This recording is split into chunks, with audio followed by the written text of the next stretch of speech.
Start off with the consent agenda. There was a finance committee meeting on the month. Finance committee did meet on Monday. If you took a look at our agenda, we have reviewed standard financial reports. Sales tax, I believe, for the year over year was an increase of 2.7%, just under 3%. Just under 3% for the year, so kept up with inflation, but not much retail growth in as far as income to the city. You'll notice a new form with the financial report that Kathy prepared for us. It shows our accounts and the interest rates that they earn. As you recall previously, funds weren't invested at a very high rate. Kathy came in and immediately tripled our interest income on our investments. So as time goes, you should look forward to seeing that report as part of the financial pack. And with that, I will make a motion to approve the agenda. A motion to approve the consent agenda. Alderman Paulson seconds, all in favor? 6-0, consent agenda is approved. Next up, mayor's report. I don't have a lot, but I am enjoying doing the city insight videos. Those are a lot of fun. I hope everybody's enjoying those as well. There's a lot of good interaction coming on those. And Leslie is doing a fantastic job of coordinating those and answering the questions. It's just a great forum atmosphere, and I'm really enjoying it. So I'll keep that up. All right. Second thing I want to highlight is the I Love Odessa campaign. Holy moly, did they work their minds off over the weekend. So thank you to the Church of Christ and the First Baptist Church and everybody that volunteered for the yard cleanups and the maintenance and everything that they do. Talk about a tangible way to show God's love in Odessa. Wow. It just does my heart good. I mean, we have neighbors around us who are getting stuff done, cleaning up, and they all do such a smile on their face, and it's just wonderful thing to watch. And then the city cleanup with on Saturday, the board members that participated in that, and the city work, everybody, just the volunteer for both days. Lots of volunteers, a lot of folks helped. It was just fantastic to see. And like I said, it really makes Odessa shine when people learn that Odessa has that going. Last thing I want to do is, and I mentioned Odessa is a very strong faith-based community. So what I'd like to ask everybody in Odessa to do, especially faith-based people, is from now to the election, pray for discernment, pray for, the elections come, a lot of important valid issues, but pray for discernment. Pray for the ability to see through the weeds and decide for yourselves what's important. Look at the facts, to separate facts from fiction. Don't rely so much on artificial intelligence, rely on your own intelligence. We got a lot of smart people in there. You'll know what to do, you'll know what's right, but I just ask, as a person of faith, if you would just pray for our city, our community, our leaders, everybody involved. That's the mayor's report. Go on to the Alderman report. I'll be back. Okay, we had a planning and zoning meeting. They discussed the storage and shipping container ordinance that is being prepared. This was very much discussed in depth and was sent back for revision and will be back to be rediscussed. The second thing they talked about was parking in driveways. I'm just going to go with numerous scenarios were discussed. As Shauna said, this is a difficult subject. And pretty much, I'm going to go with everyone discussed it to the point of they decided to adjourn the meeting because they were going to be there all night discussing it. And so it got tabled and will be rediscussed.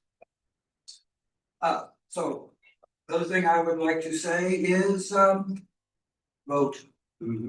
Vote. I mean, I know a lot of people that I have talked to that say they don't feel their vote counts. When you vote local, your vote counts. I've talked to many people who say I don't vote because it just doesn't matter. Yeah, it does. I'm just gonna say what I've always been told. If you don't vote, you don't have the right to complain.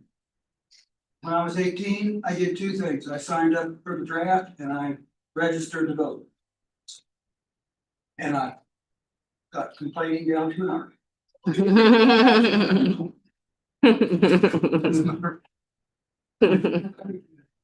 Alderman Kirk. I'll second what you guys said. Go vote, please. There's a lot of stuff out there. I know we see a lot of things on Facebook. But what really matters is your vote. Please go vote. If you have questions, reach out to anybody that you trust to give you good information, good and bad. Some of the information you may not like. It may not agree with what you think. But please reach out and research and then go vote on what you find out. The second thing, I had the opportunity, and I wish I could have done it more in my time as an alderman, to work alongside with some city officials. It is always humbling and fun to see how human everybody is. And also to work alongside some of our employees. I wanted to let you know I was inspired. I know that our employees get a paycheck, but on Saturday they weren't. And they came out and volunteered their time. And they weren't sitting around. They were up working. They outworked everybody there in the citywide collection. It was good to have Mickey there. We had a good time. She gave us all donuts and got our blood sugars high. But it was a good time. So thank you for everybody in the community who took advantage of it. That's something the city does with your taxpayer dollars to try and help out and beautify the city. I appreciate that the city does it. I appreciate the people who volunteer their time and their services to make it work. We have another one with the state coming in, or the county coming in again, which is another great benefit. Please take advantage of it. And I just want to say thanks to the city employees who made it a fun day. So thank you. Alderman Paulson. Nothing tonight. Alderman Bradford. I'll second the vote. Down vote. Alderman Starr. Again, we had a great time with everybody's trash. So we, we emptied a lot of, we have a lot of dumpsters, so. I knew Odessa was so trashy. Seriously. But anyway, we had a great time. Thank you to the department heads that all came out. They're guys, so we had a great time. Thank you. Alderman Woodson. All right. City administrator report.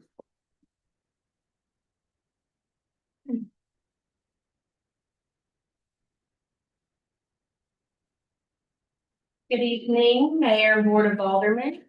I'll start with the Parks Department. We have formed all of our soccer teams for this year. We have a total of 41 teams. We'll be playing on 17 fields across Odessa. So that took a lot of work from our Parks Department to form those teams, and we thank Lindsay for her efforts on that.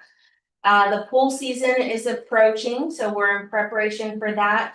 Again, this year we'll be doing the 2 weeks, starting April 1st until April 14th, where Odessa residents can sign up for pool party reservations. And then after that 2-week period, the reservation will open up for anyone beyond Odessa residents. So from April 1st to April 14th, Odessa residents have an opportunity to book their pool party reservations for the season. So, the Parks Department's also coordinating with the Water Department to get the scheduling of the filling of the pool scheduled for this season. So we're working on that. We have baseball and softball signups. Those have ended. We'll be having the T-ball signups, which are for the ages of kiddos that are going into kindergarten this fall. That will start on April 27th, and those signups will be open for 3 weeks. Again, or for baseball and softball this year, the school is allowing us to use their new turf field this year. So we're very appreciative and very excited to be able to have that opportunity and partner with them. For the wastewater department, they have finished preparation and testing for their disinfectant units at the plants and testing all of the equipment. From April 1st, they'll turn on all of the disinfecting equipment, and that typically runs from April to November. So that equipment is turned off during the winter season, and they have to get everything ready, prepared, and then turn it back on. So they've been preparing for that, and they've been doing some spring cleaning this week at both of the plants, post the winter months. And they also, as a part, maybe a little known fact about the I Love Odessa weekend, but on both Friday and Saturday, the wastewater plant stays open. So both I Love Odessa and the community can bring yard waste to the plant, and then we take care of all that yard waste. So the plant was open, gates were open, we had staff to allow the community that opportunity, so that went very well. And everything worked well for that, so we thank the crew for that, or staff for that.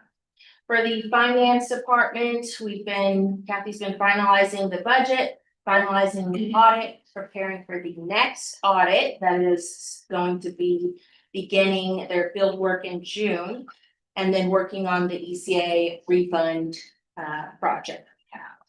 She's also been working on an internal controls project. You'll see that on the agenda tonight.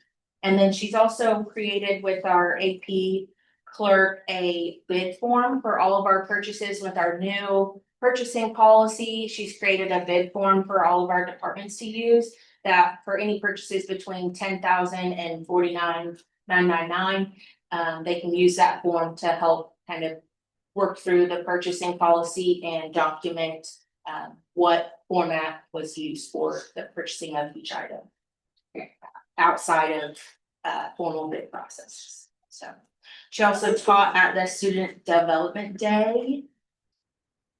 Yes, is that today or yesterday? It's all over. It's today. Yesterday, so I would thank her for volunteering with that. For the water department, we did have three water leaks this past week.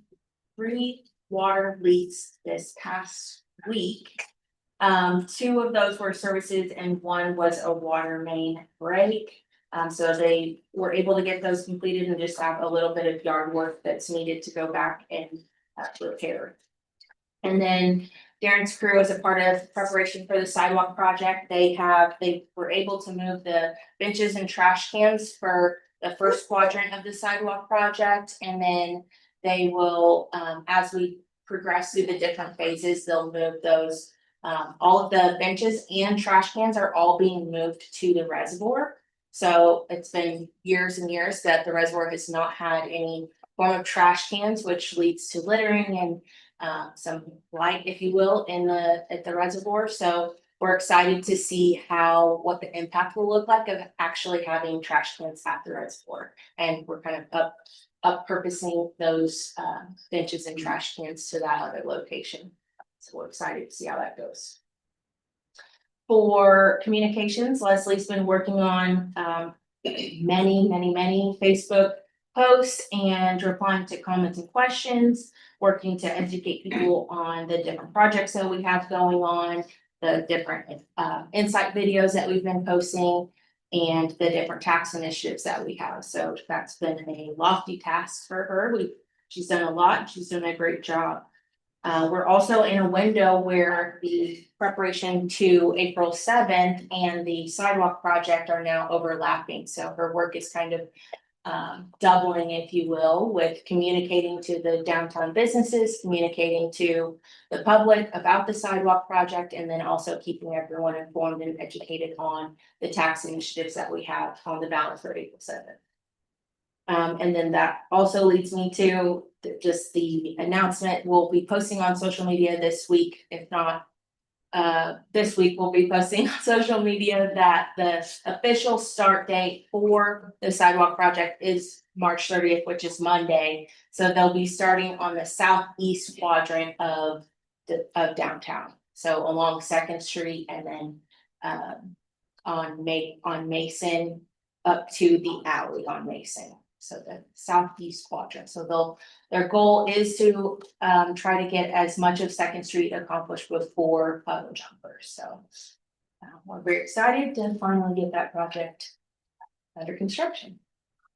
The electric department has been working on helping prepare for the downtown project. So if you'll notice, they've taken down the street lights and all of the infrastructure that has been overhead on that quadrant in preparation for the project. So they've been working on that. And then they also have a few projects that they're working on this week, one being Taco Bell and the Rodmacher project on West Main. And they're also working on getting some of their specs together in preparation for the April 1st budget items once approved. For community development, like Mike said, we had a planning and zoning meeting this past week where we talked in great detail about shipping and storage containers.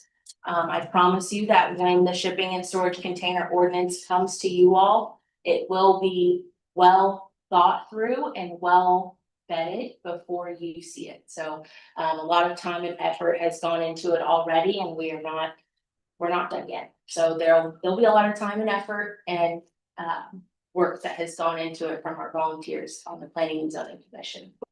We have started our discussion about parking and driveways, and like Mike said, it is a heavy topic that changes the way some of our operations are done. So we're specifically talking about, for example, multifamily, if you can include a garage as one of your 2 required parking spots or not. We're also talking about driveway materials. So that's a question that we get a lot is, can we use other materials beyond asphalt or concrete to construct a driveway in residential? And so we're looking at other materials, and we had a very in-depth discussion on what those other materials are and what the pros and cons of using other materials would be if we were to allow those in our code ordinances. We also have upcoming on our next agenda, we have the 9th Street Terrace sewer ordinance. So 9th Street Terrace was our only private sewer in residential area in Odessa. So we've been working over the past few months to work with those residents in that area to bring that sewer onto the city system. So we've worked with the individual owners to create easements, and then we'll have an ordinance that will go to planning and zoning first, and then we'll actually see the ordinance after that. And then we are also starting to plan, one of our goals is of the strategic plan is to update our building code. We're currently in the 2012 building code, so we'd like to modernize that and come up to a newer code. There's a required 90-day window that or public notice window, if you will, that we need to create and utilize to communicate with our local developers. So we're looking into starting that process after the budget cycle starts, and scheduling some community meetings with our local developers to talk through some of the changes and just future directional shifts that we're hoping to go that align with our strategic plan. So more to come on that. And like Colin said, District F is planning to do another community cleanup. So we had a little bit of a scheduling conflict. So the goal is, so last year we did our District F community cleanup in the fall, and then ours in the spring. That is the goal, is to have one in the fall and one in the spring. We had a little mix up the last one we did in the fall with the District F They had extended their grant period so we could have it in the fall, but they typically want theirs in the spring. So moving forward, if we continue to partner with District F, they will have theirs in the spring in the future, and we will have ours in the fall. So for this year, they're gonna have one more this spring, which is fine. I think it'll be okay with the community because it is for a broader audience than just Odessa residents. It's also for all Lafayette County residents. And they also are able to collect a lot more items than what we're able to collect. So they can collect like appliances and things like that, where we couldn't do that. So it'll create a different opportunity for Odessa residents or those that may have missed our community cleanup this past weekend. With that scheduled for May 9th, between 8 and 2 p.m. Our city clerk, she's been working on making sure our cybersecurity insurance renewal has been completed for the year. We also have a couple vacant positions that have come open, so she's completed the offboarding for those positions.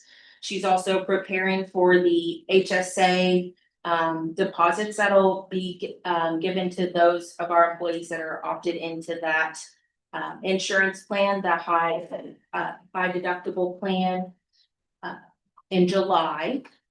She's also been managing quite a few records requests as of lately and working with Kathy on updating our work comp codes for this year. She's also working with NPR on updating our building assets and vehicles for insurance purposes. And then we have open enrollment coming up this next month. So she's been working a lot on that and continuing to work on Laserfish to get our records management software up and running. And then she's been or is planning to meet with different timekeeping companies to determine which company would be best fit for Odessa as a part of the upcoming budget. And then, of course, working with the 250th Planning Committee on the July 4th activities for the events this year, which include obviously our July 4th fireworks. Will also include a parade and a like fair or festival type event at the 1912 fields. And possibly a community dinner that. Lunch, community lunch, I'm sorry. Some people call lunch dinner. For the police department, Chief Thompson also presented at the Student Development Day on emergency management. He also attended with a few Odessa residents who are interested in participating in a future CERT program. He attended the Higginsville CERT program with those participants this week. He held his last coffee with the chief on Friday. That went very well. And today, the chief presented on the public safety sales tax at the chamber. And I also presented on the use tax at the chamber today. And then on April 2nd, the high school will be having their docudrama. They have that every other year, and that includes multiple different jurisdictions. That's when they do the life flight example to show the kids, that type of scenario. They have different jurisdictions, different police jurisdictions that come in. So we do kind of want to share with the community that event is happening on April 2nd. And if you see a large police presence and the life flight helicopter, to not be concerned that it is a planned event that does not cause reaction or does not warrant a need for reaction. So we've also, if you guys remember, there's a state statute that requires our officers to participate in the mental health wellness check-ins. So all of our officers are in compliance for this year. So we're happy to have that completed. We also had we had some employees participate in the Isle of Odessa event on Friday. So we had Galen Sites, our codes and animal control participated. I also participated on one house. And then we have had inquiries, just to give you a quick update, real brief on the Rumors Bar and Grill. We have had some inquiries from another person that's interested in purchasing that establishment, so just anticipate maybe some change with ownership there. We'll also be meeting with the joint cannabis shop to discuss their business model, just to get a better understanding of the way that they're going to be doing business in the future. They're doing a grand reopening in April, so we wanted to better understand what exactly that business model was and what that meant for the community. And then lastly, the police chief, Chief Thompson was featured on Kelsey Leggett's podcast for the public safety sales tax. So if you haven't listened to that, I think it gives a really good, I think it's like a 20 or 30-minute podcast episode. It gives a really good synopsis on the public safety sales tax, gives some history and background into how we got to where we are today and up to the April 7th ballot. Just a couple more things, sorry. I've been working on finalizing the GIS project, so we do have all of our GIS data into the new mapping system. The last kind of leg of that project is to, we have a GPS machine that will help us locate coordinates, or not locate, but track coordinates with to put into the GPS map. For the electric department, we're looking to get one for the water department as well, so we can get our water meters uploaded into the GPS mapping. So our next step will be to get that piece of equipment ordered, and then to get some training for both of our crews on that last leg of the project. So, and then we're also preparing the bid documentation for April 1st. So we want to kind of be prepared and get our April 1st CIP projects done as soon as we can, and make sure that all the formal bids are done efficiently. So we want getting those completed. Also worked with our electric department this week to discuss some of the changes that you'll see on the agenda tonight. So that's all I have. All right, that's a lot. Thank you.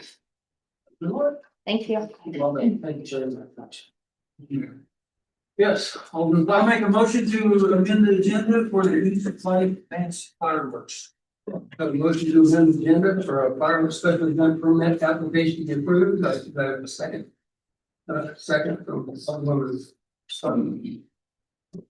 All in favor? 6-0. So we will now go ahead and do that. The agenda is amended. This special event permit for fireworks for the Easter Vigil Mass. We all should have this in front of us. To be held on April 4th at St. George's Catholic Church. There will be no street closures needed. And we do have Catherine here, got any questions for her too.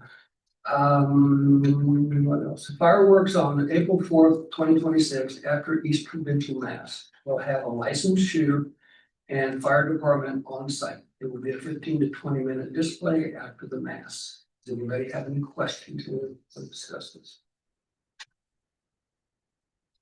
All right. This is fireworks and a bonfire, right? Yeah, I think, I'm here for the fireworks. I don't know what they're doing with it. Okay, so there's gonna be a bonfire afterwards as well, that could be concerning. That wouldn't, if there is a bonfire, I guess I don't know if it would require board approval. Well, this is for the fireworks. Yeah. Right, so. No further discussion. I would take a motion to approve the special event application. For the fireworks. In second. Second. A motion and a second by Alderman Crabtree, all in favor. 6-0, special event permit is approved. Thank you. Thank you, guys. All right, now. A lot of hard work, we're gonna get recognized tonight.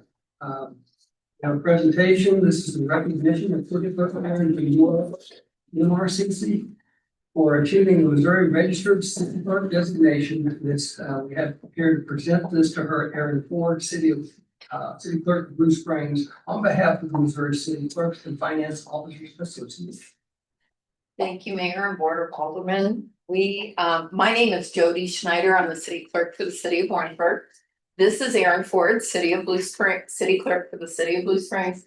And this is Charity Eden, the city clerk for the city of Gate City. Thank you for having us. We are here on behalf of the Missouri City Clerk and Finance Officers Association. We are recognizing your city clerk, Karen Fendora. City Clerk and Human Resources Administrator, Karen Fendora, for earning her Missouri City Clerk continuing certification in February of this year. And I apologize for reading, I just don't want to miss any of her hard work here. Karen worked hard to attain this certification, which is a combination of over 200 hours of education and many years of experience.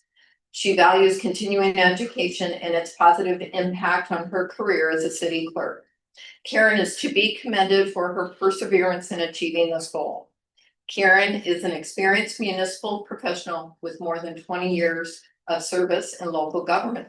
In her role with the city of Odessa, she oversees official records, ordinance and resolution preparation, election coordination, payroll, benefits, administration, and comprehensive human resources functions.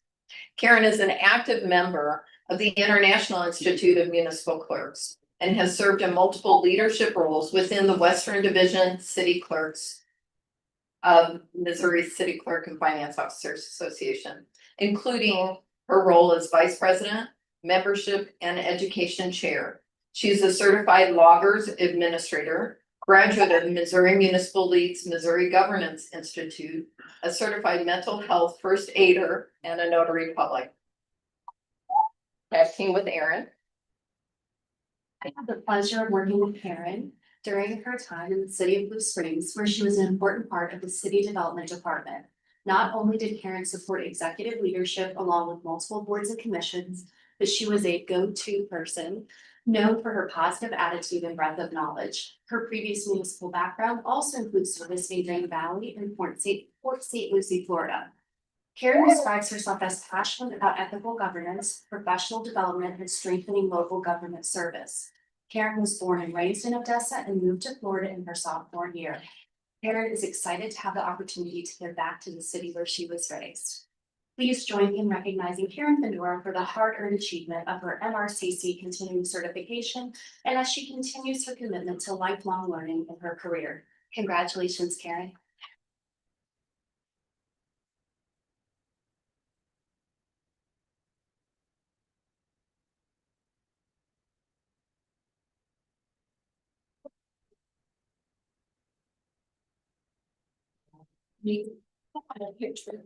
Is it okay? Where would you like to do that? Okay.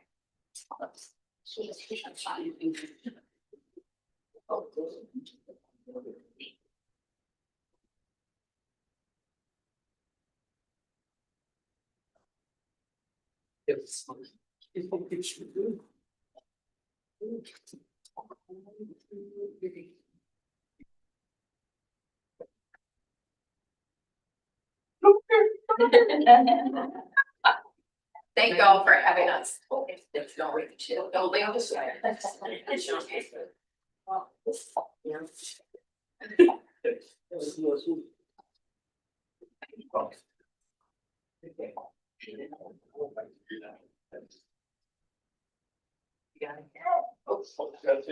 Got one. Oh, I'll get one more. I'm usually taking pictures. Thank you. Do you want your family there? Yeah. Appreciate it. I do want to say just a little something. The Festus thing here. I'm sincerely honored to receive this MRCC designation. I'd like to extend my appreciation to the Missouri City Clerks and Finance Association for their commitment in advancing our professions.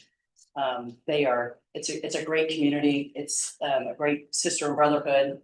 I also want to thank all of my fellow clerks and my dear friends for being here this evening to present me with this certificate.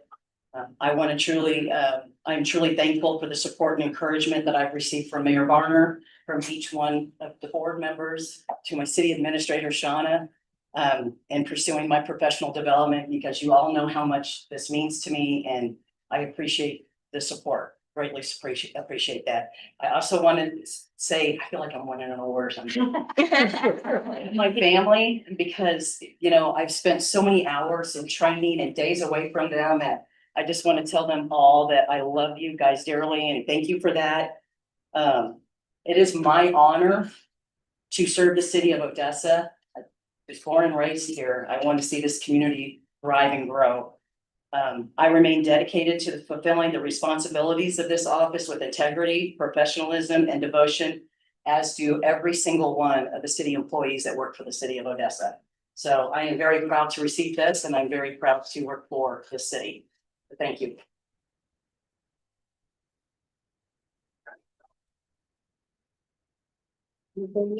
Congratulations. Did you introduce your family? Oh, yeah. That was sweet.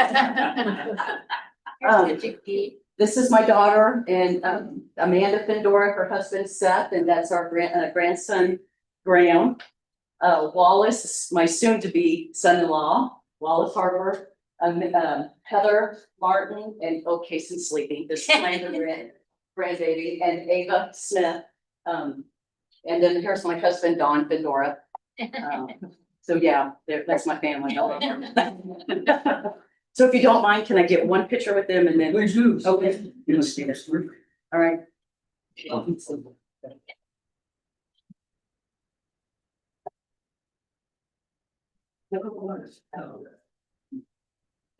Where do you want to put them? Just up here too?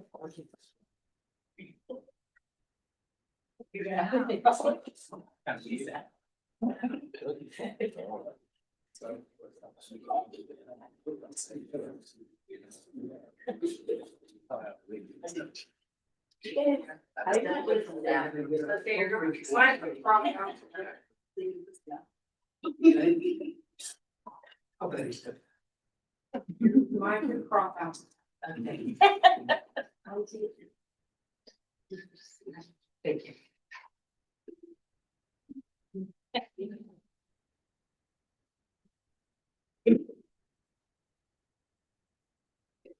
You know, about 10 years ago, probably, I thought the city clerk was just a clerk. Like an office job, like a secretary, holy smokes, that wrong. The knowledge base you have to have. To be a city clerk is immense, when they're so blessed to have a department. And thank her family letting us have her. Mayor, can I say something? Go ahead, Cole. Okay, I've only known you about 2 years, but the 2 years I've known you, I want you to know that you are an asset to not only the city, the community, but everyone who is part of your life. Thanks. So thank you for sharing yourself with the world. Yeah, thank you. What's it? Appreciate that. Many of you know that I like reading proclamations. It's good enough. This one is in honor of Vietnam War Veterans Day. Very, very important to me. Whereas March 29th is designated as National Vietnam War Veterans Day, a day to honor the men and women who served in the Vietnam War. And whereas these brave individuals answered the call of duty with unwavering courage and dedication, serving their country with honor and distinction. Whereas many Vietnam veterans face significant challenges, hardships, both during and after their service, including the lingering effects of combat and the difficulties of reintegrating into civilian life. And whereas it is our solemn duty to remember and pay tribute to the sacrifices made by our Vietnam vets, and to ensure their service is never forgotten. And whereas we recognize the profound impact of the Vietnam War on our nation's history and the enduring legacy of its veterans. And now therefore, I, Brian D. Varner, Mayor of the City of Odessa, Missouri, do hereby proclaim March 29th, 2026 as Vietnam War Veterans Day in the City of Odessa, and urge all citizens to join in honoring and remembering the brave men and women who served in the Vietnam War, And I encourage all residents to take time to reflect on the sacrifices made by these veterans and to express their appreciation for their service to our nation. In witness whereof, I have hereunto set my hand and caused the seal of the city of Odessa, Missouri, to be affixed this 25th day of March, the year of our Lord, 2026. So thank you to all our Vietnam vets. You are not proud.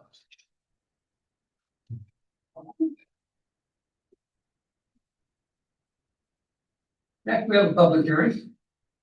This is the annual establishment of the sewer rate. We will start this public hearing at 6:41. Does anybody want to speak to the public hearing? Giving ample time for response. I see no takers. We'll close the public hearing at 6:42. Time for public comments. Does anyone have any public comments tonight? See, we'll move on. There is no old business, so we'll start with new business. Start off with the presentation of the fiscal year 2026-27 proposed budget assumptions and capital. Go ahead. Kathy, go. Okay, you guys should all have the city of Odessa's first official budget book. We're super excited to present this to you tonight. It has the budget summary, the CIP, the fee schedule, and the actual line by line budget in it. We have been talking through this for the past 2.5 months. I've taken everybody's input, worked with everyone to come up with what we feel is a good path forward for us. If there's any questions, we can entertain those. Otherwise, we can move on to. I don't know that there's much left to present.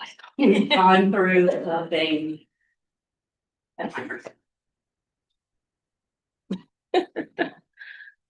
Okay, no questions? Mayor? That's what I was trying to tell him.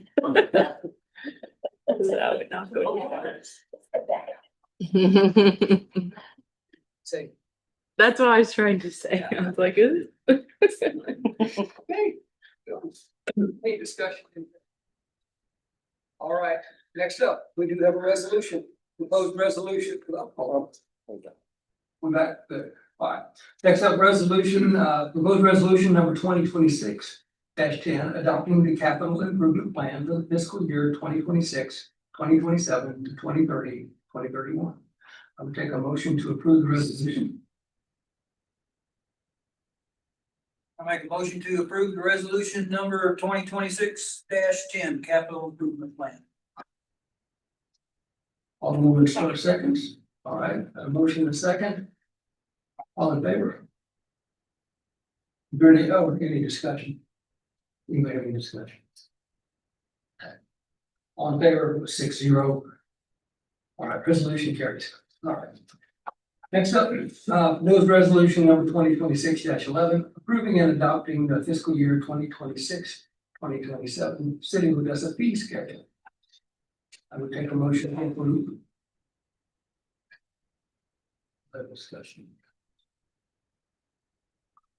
I make a motion to approve resolution number 2026-11 fee schedule for 26-27. Alderman Kerrigan seconds. We have a motion and a second. Is there any discussion? This fee schedule has electric rates at the same level they're currently at, correct? Correct, Change to those. correct. There was something changed in the fee schedule which caused us to have to look at changing the ordinance for fees or for payment of the costs. Could be, For electric. yeah. could be- So the on the agenda, the ordinance, bill number 2026-09 is tied to this fee schedule. So in the fee schedule, we have, new fees for electric connection fees. So you've seen those in the fee schedule. This is a pretty drastic change in reality, because it moves our electric department's way of invoicing and billing for services whenever new services are requested. So like for water, when someone wants a new service, a plumber would install the service and they pay a connection fee. So the new fee structure for electric moves us to something similar where the electrician would install the conduit. They will pay a connection fee for electric or to electric, and then we will pull and connect the wire. So we're moving to that same format that both water and sewer have. It takes a huge, huge load off of our electric department, and it allows them to we met with our crew, and so I've obviously met with Troy. We met with the crew this week, and their direct words were, "Thank you. This allows us to actually work on our system now and get the projects done that have been on our list for years." So it takes a huge burden off. For years, we've been invoicing every single widget and doing every single installation for every single new service that comes into Odessa. So the majority of our electric department's time has been spent on developers as opposed to our system and our residents and the system as a whole. So this is a drastic change that shifts that pendulum a little bit to where we still collect the proper dollar amount, the revenue that's needed for the costs that we're expending for making that connection to our electric system without the more labor intensive format that we had before on such a small department. When we only have 5 guys out there and they're having to do, every step of the way for every single new house, every single upgrade to a house, it's created problems that we didn't even realize it had created because we've been doing it that way for so long.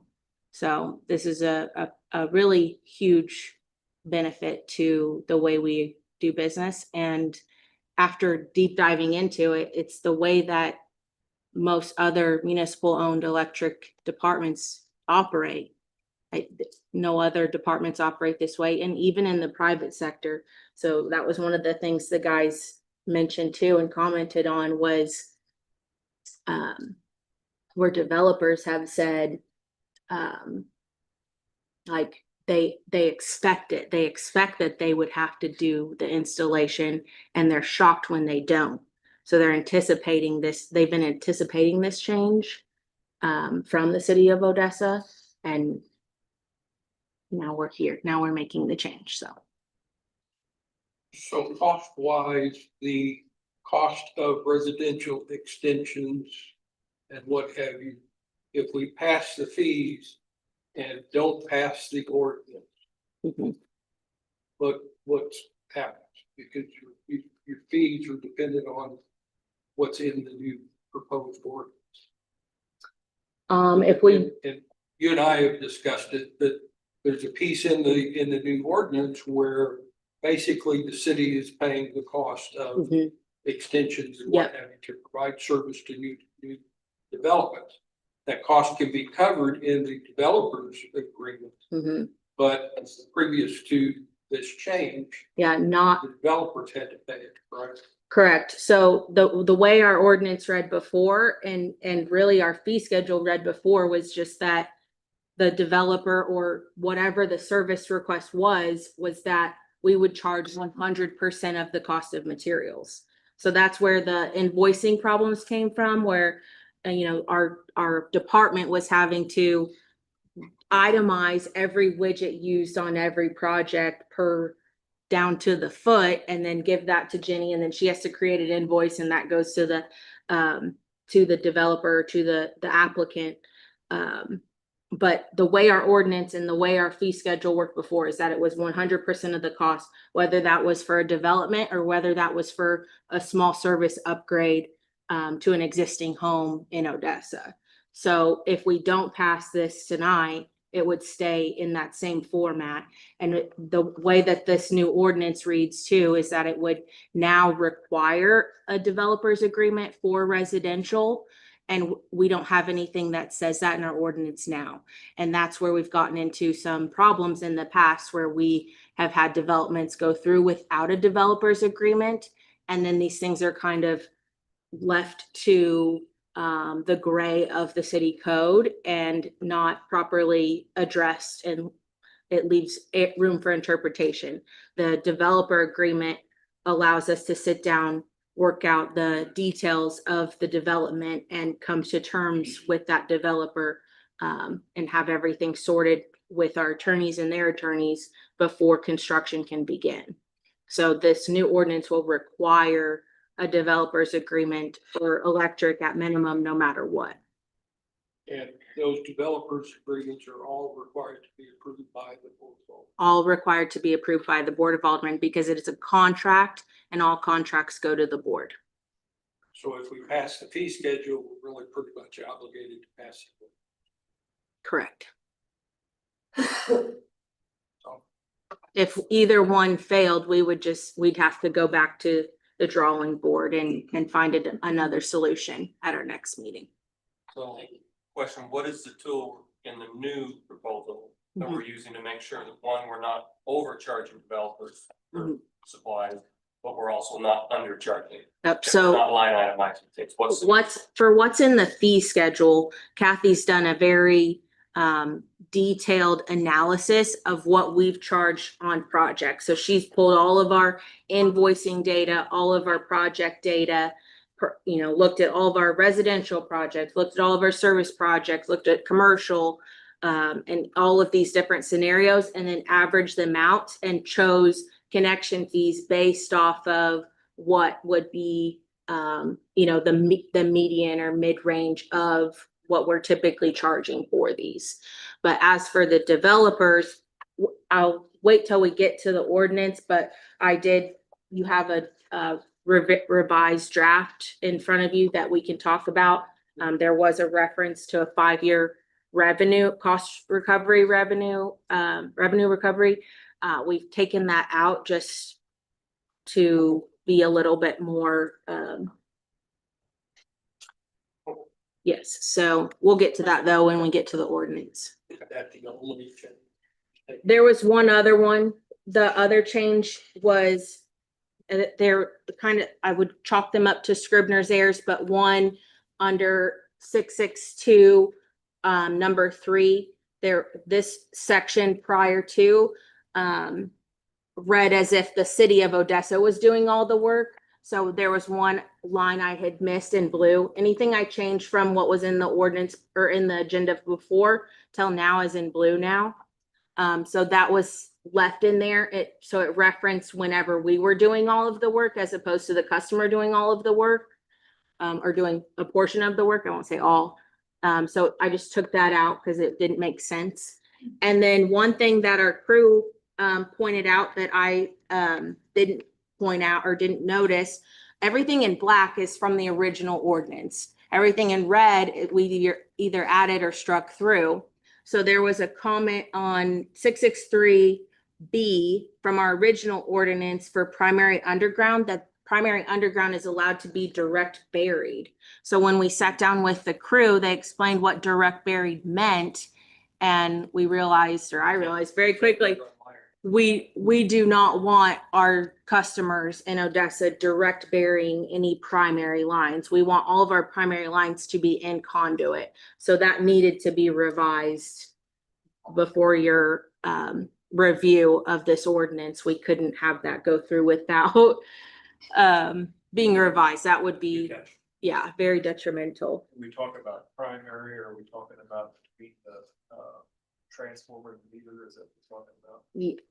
The primary lines is like the high voltage. Yes, it's the high voltage that's going to go down your right of way, and then your secondary is what goes to the customer's house. Generally speaking, there's probably a lot more to it than that, to the science of,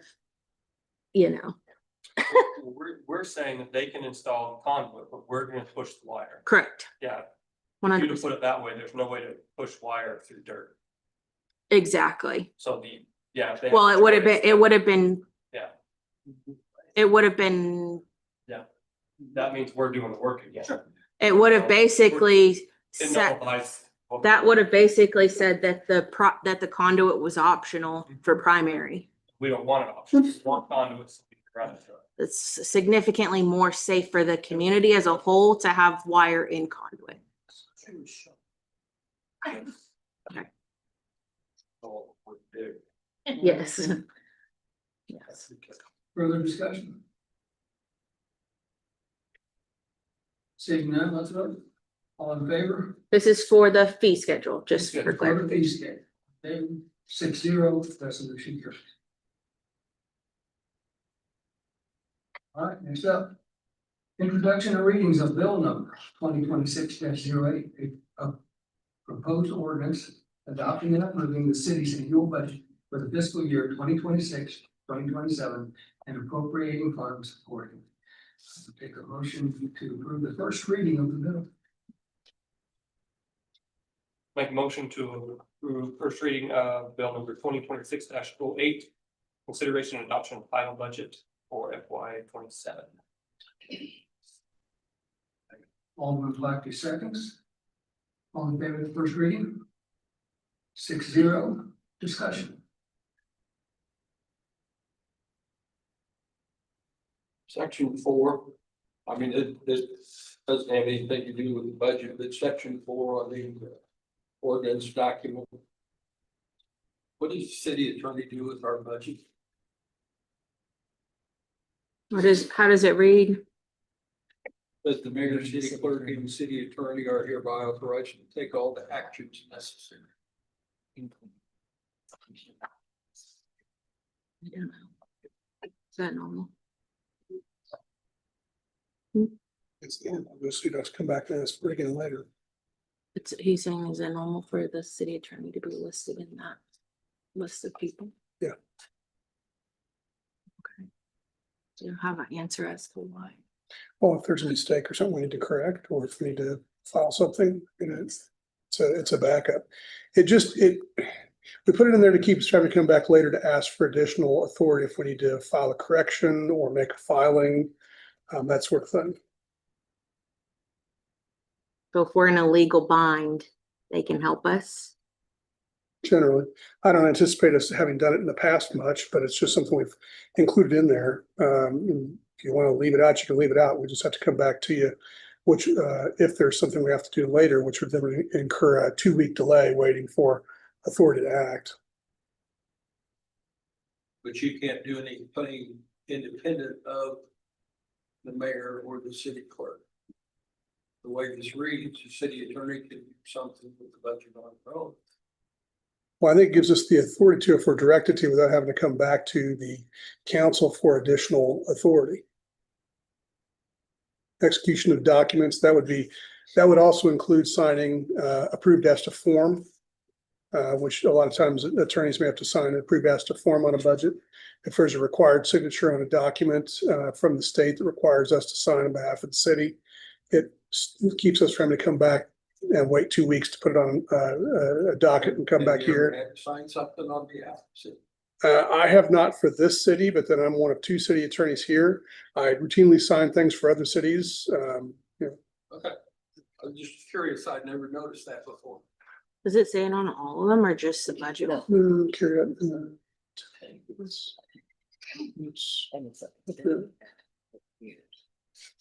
right. Any other discussion? It would also allow us to coordinate with the auditors should they have questions, the city attorney, without having to come back and ask for additional authority to do so. Okay. And you can certainly revoke that, but like I said, what it will do is introduce a 2-week turnaround, assuming that they get to it right after a meeting, then we have to wait 2 weeks to get further authority. Any further discussion? All right. We'll go to the second reading. Introduction and readings of bill number 2026-08, a proposed ordinance adopting and approving the city's annual budget for the fiscal year 2026 to 2027, and appropriating funds accordingly. I would take a motion to approve the second reading as an ordinance. Move to approve bill number 2026-08 as an ordinance. We have a motion and a second, roll call. Aldermember Placky, Yes. Whitsitt, Yes. Polson, Yes. Crabtree, Yes. Harrigan, Yes, ma'am. Star. Yes. Motion carried, given ordinance number 3172.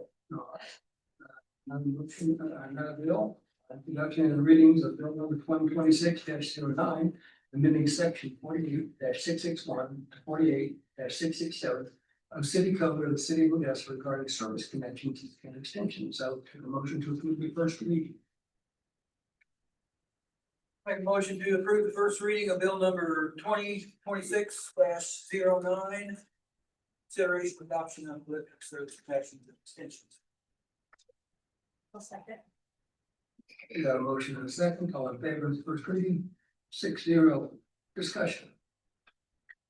So I talked about the two blue ones on page 4. The other item that I did strike was the second sentence under fees and contributions. So it said that such fees will be based on a cost recovery structure from a period for 5 years. So I took that sentence out and made the structure say that, basically just say that the developer agreement is the only thing that's required.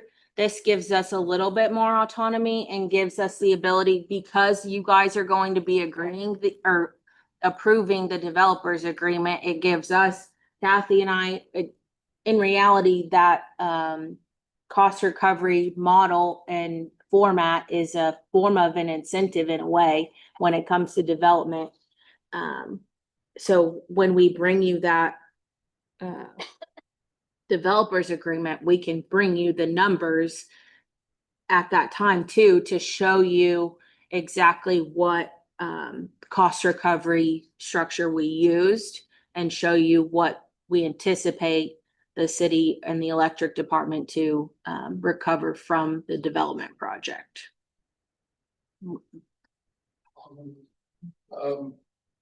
I had asked some time ago, Kathy, about the developer's agreement, how we can keep from that occurring again, in regards to internal controls. Can you?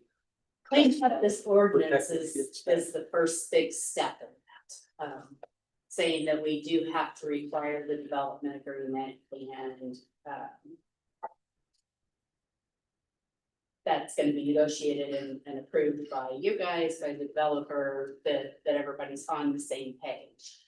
And then we've got to, as part of our internal control improvements, we're putting in place benchmarks for checking in on those. Anytime we do an agreement, a development agreement, or an incentive package of any kind, we're gonna build in some benchmarks to make sure that everybody is fulfilling their end of the bargain. Whether that be you get an incentive if you create X number of jobs, there'll be a follow-up tool to document that happened, or that you're gonna build X number of homes, we'll have a follow-up. We do not today. It is in the process. Thank you. You're welcome. Question, you mentioned that we have the developer's agreement is a requirement. Where are we stating that at? It's in that E on page 4. So it says fees and contributions required of the owner or developer shall be established through a developer's agreement in the event of a developer's agreement is not executed for That's commercial and industrial. So a developer's agreement will be required for residential development. But a commercial project is not necessarily a development project. You can come in and build a commercial building and it not be a development necessarily. So by and large, your commercial, we'll use Taco Bell since that's our latest Yeah. commercial. That's a good. They come in, they pay all of their costs upfront. They're taking care of all of the things, and they know that that's a cost of doing this. A residential development, you're gonna come in and develop a subdivision, it's a little bit different because there's, Taco Bell's here to make money. Do we all love the fact that we're gonna be able to get a taco? Absolutely, but they're here to make money.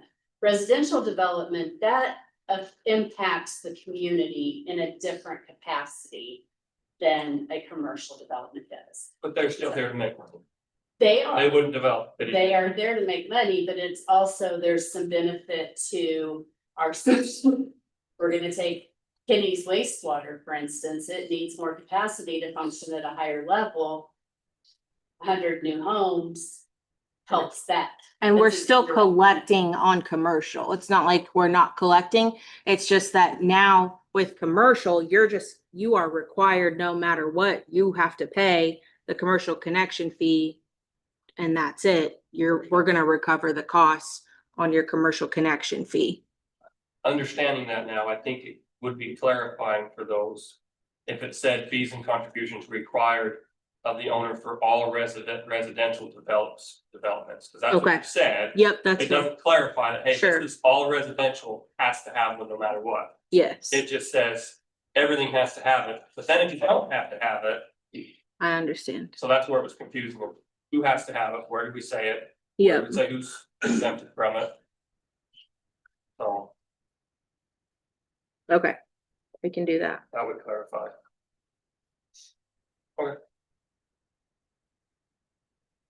Further discussion? I like that.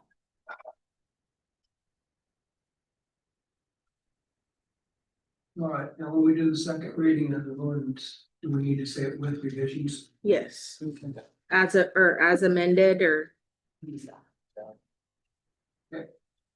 So, Yeah. move on to the second reading. Introduction and reading of bill number 2026-09, amending section 48-661 and 48-667 of the city This code whole of thing. Westminster regarding service connection and extensions with amended provisions. I make a motion to approve second reading of bill number 2026-09. Adoption of electrical service with revisions and approve for an ordinance. Motion, need a second. The last opportunity to get We it got a right. second. Alderman Blackie seconds, roll call. Alright. Alderman Whitsit, Yes. Paulson, Yes. Crabtree, Yes. Kerrigan, Yes. Star, Yes. Blackie. Yeah. Motion carried, given ordinance number 3173. Okay. move right along. Introduction and reading of bill number 2026-10, approving the emergency cost adjustment ECA credits. I will take a motion to approve. Okay. I make a motion to approve first reading of bill number 2026-10. And cost. Less than credits. First reading. I'll second. Alderman Olson seconds, all in favor, 6-0. Discussion, Sean. So we have worked to develop a plan to issue the ECA credits or refunds to our Odessa residents. So this includes, sorry, I'm just trying to get to the right page really quick here. But this includes a set period. So we'll have a 60-day window from March 30th to May 29th for those who are interested to opt into the refund period. And then we have created the Google form, which is included in the packet. That includes also the waiver language from our city attorneys that's included in that opt-in form.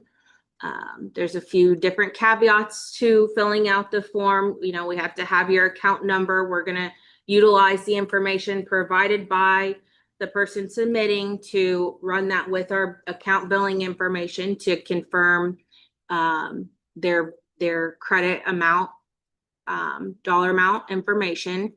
Kathy has worked very hard with Encode to create an formula and a calculation that will allow us, they're going to enter in their account number, their utility billing account number that they would get from their utility bill. And then we would plug that utility account number in and it'll give us the exact refund amount that they would be owed from the 2019 period to the 2026 period. And then we will be able to issue those credits back to them. Like we've previously talked about, we won't be able to issue all of the credits back in 1 month. At least don't anticipate being able to do that. But we will be issuing the credits over at least a minimum of the next 3 to 4 months following the window that residents are allowed to opt in. Generally speaking, if you have had more than one account, you'll have to fill out the form more than once. If you have a current account with the city, you will be issued a credit back to you via your current utility billing account. If you no longer have a utility billing account with the city, we're requesting your forwarding address information and a check will be sent to you.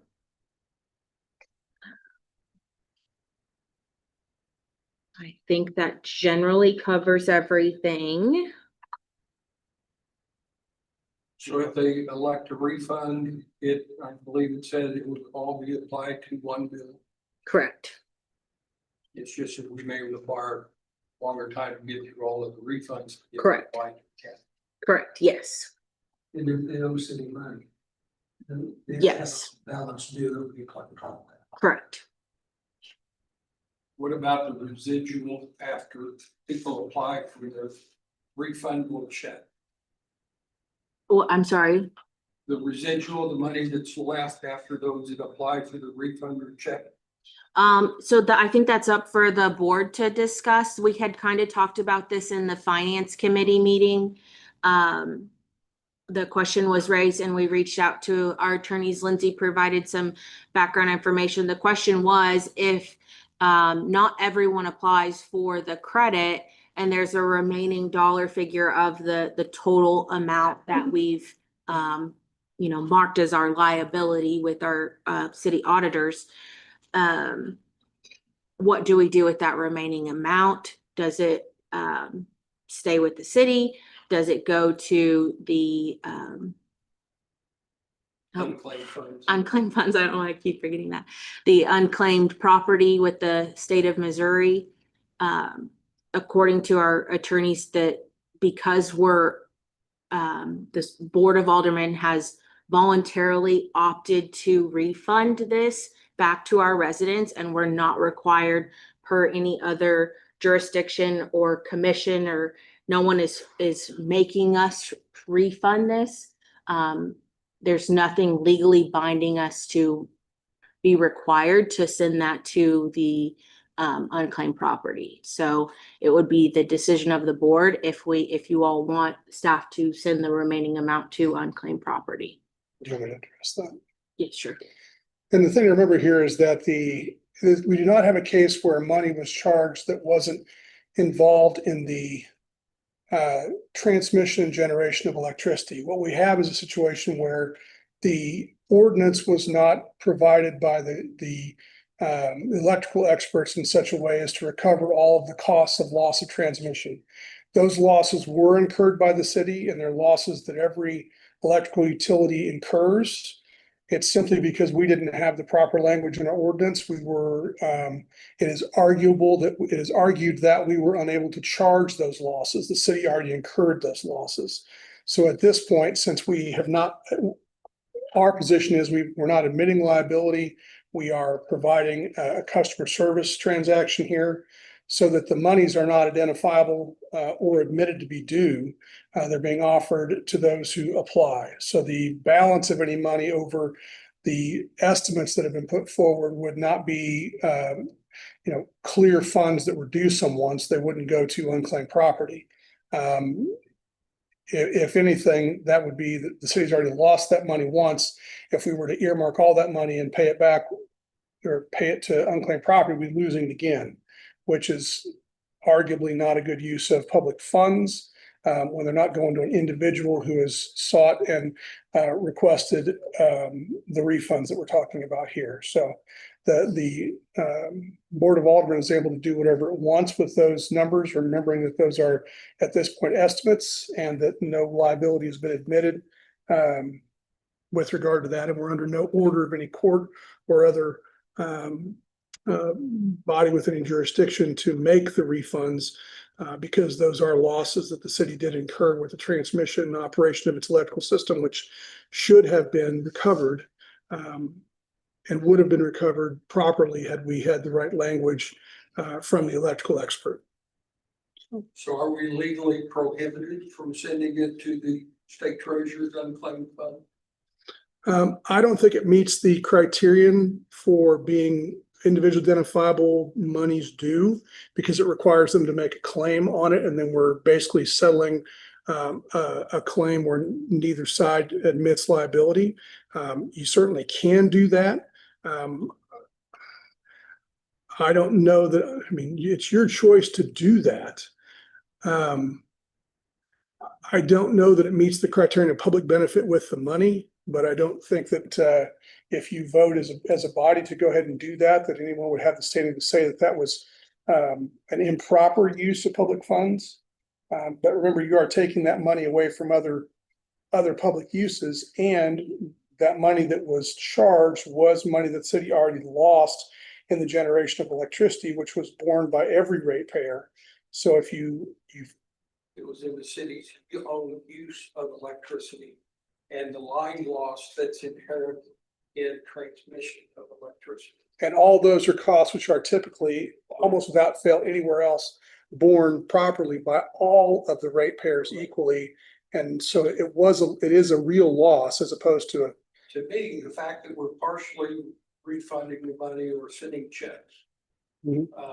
Whether you want to call it an admission of guilt, whatever label you want to put on it, there was a calculation error. We didn't follow our own ordinance for whatever reason. You can blame it on the old engineer, blame it on whoever you want to blame is not important.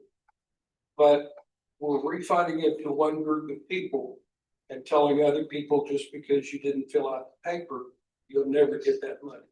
We're giving everybody the And opportunity. second part of that is what is the city gonna do with it if they don't enable everyone to get their money to do?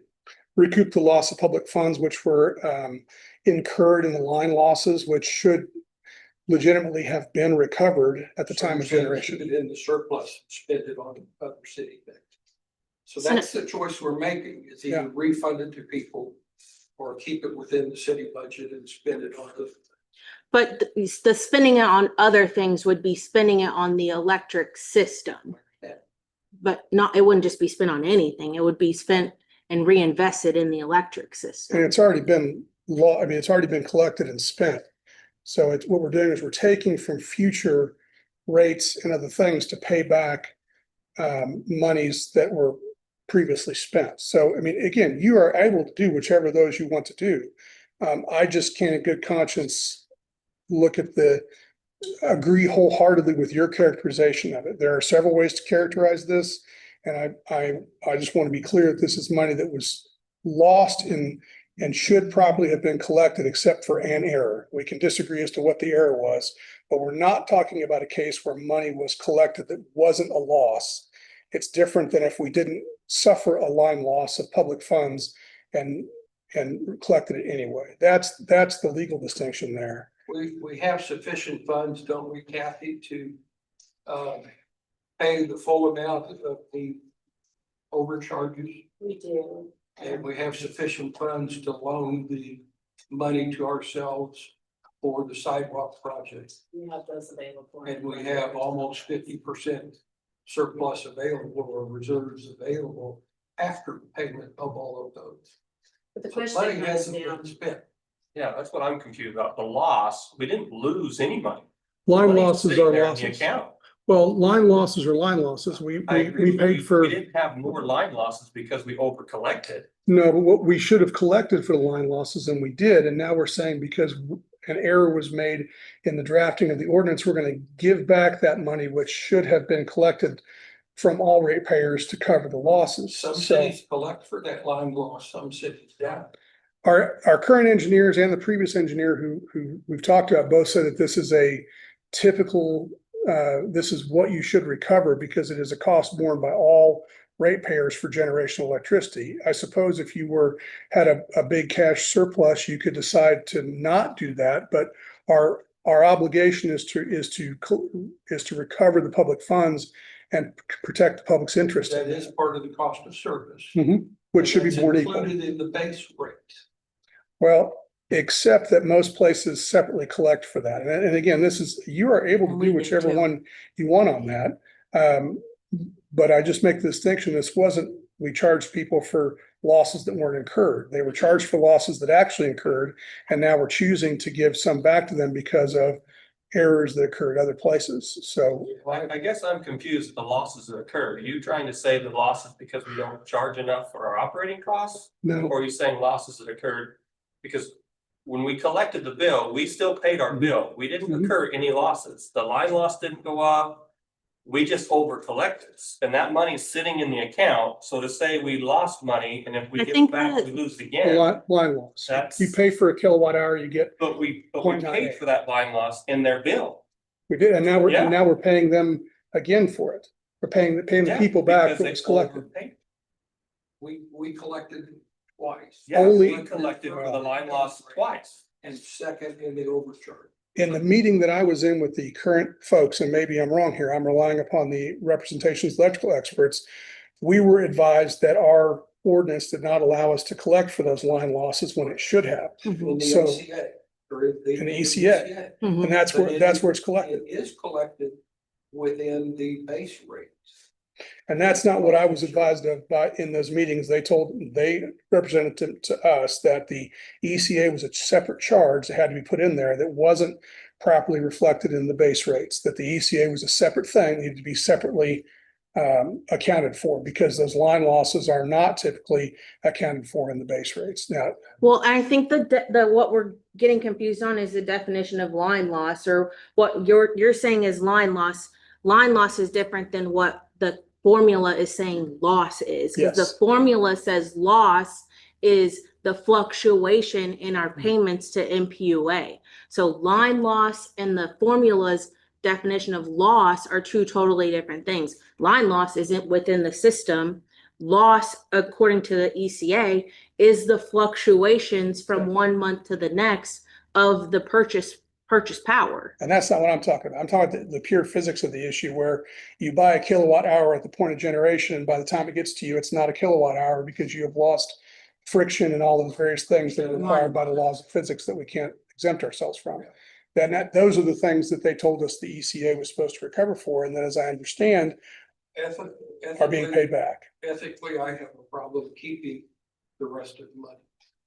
Yeah, all of the other stuff is not saying it's irrelevant, but that's not what we're discussing at this point.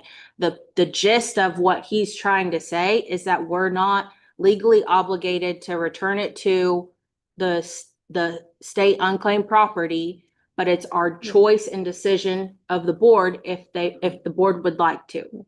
And I understand, we're not legally obligated to Right. any refund. That's but all I he's think saying. I'm ethically Sure. obligated to refund people some money. And I'm not qualified to give you any advice on ethics on all that. And I recognize. Sure. that.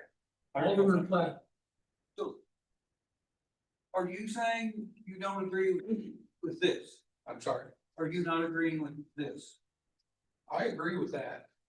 Other I than think that, that's other a than that, partial. other than that, then what? I think that's a partial answer. Okay, so The question what's is, the other this partial? solves, What's the this other solves partial? people who fill out the paperwork. Fill out the residual, there's 1.3 million in overcharge. Okay, let's say that there's $400,000 of people applying for refund. What happens to the other 900,000?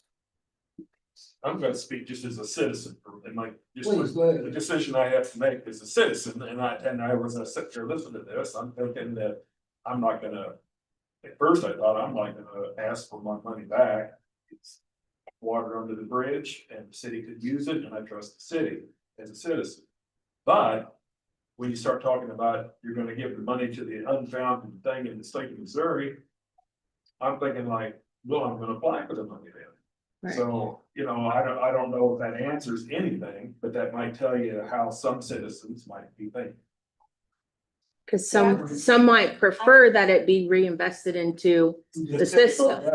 Yeah. Because I paid the money to the city of Odessa, I do not want it to go to the state for them, unclaimed for them to do and make money off of. I'm not interested in that at all, so. Yeah, I wasn't gonna fill it out. So we, I'm the same way. They're gonna send it somewhere else. then I will fill it out. Yeah. And then I might get it back. Yeah. It's my money. Carl, question I have to ask, does that residual, let's say it's $900,000, does that only belong to the remaining people in the city? The way I understand it is after the 60-day period, it belongs back to the city. Then if you don't claim it, it's back to the city and the city will spend it for the citizens of the city of Odessa. So that's the basic difference to me. To me, you try to give it back to the person that picked it. Well, I they have got that opportunity. the opportunity. Yeah, they've moved to Illinois, they're not gonna. Yeah, how are we notifying people adequately for That should. the 90 days? We can't even notify people that we canceled a meeting on Wednesday effectively, other than Facebook, which is great. That's the only thing we have. How are we gonna notify people that they have 90 days to apply in a Google Doc, which I'm assuming we have it on paper too, they come to the city hall? Most people aren't gonna know how to do this in 90 days, and I recognize the city hall cannot extend this past 90 days. So we can't do that, but we have to give an avenue to people who don't get it done in 90 days that want to. They force people to take. True, So but they don't know it's these there. people then that have moved out of state, are you saying the city needs to go resident by resident by resident, and find out where they're at? No. I'm saying the city goes through this process that's outlined. People want to check or refund. Then we've got this pot of money with the list of names and their addresses. And the state treasurer unclaimed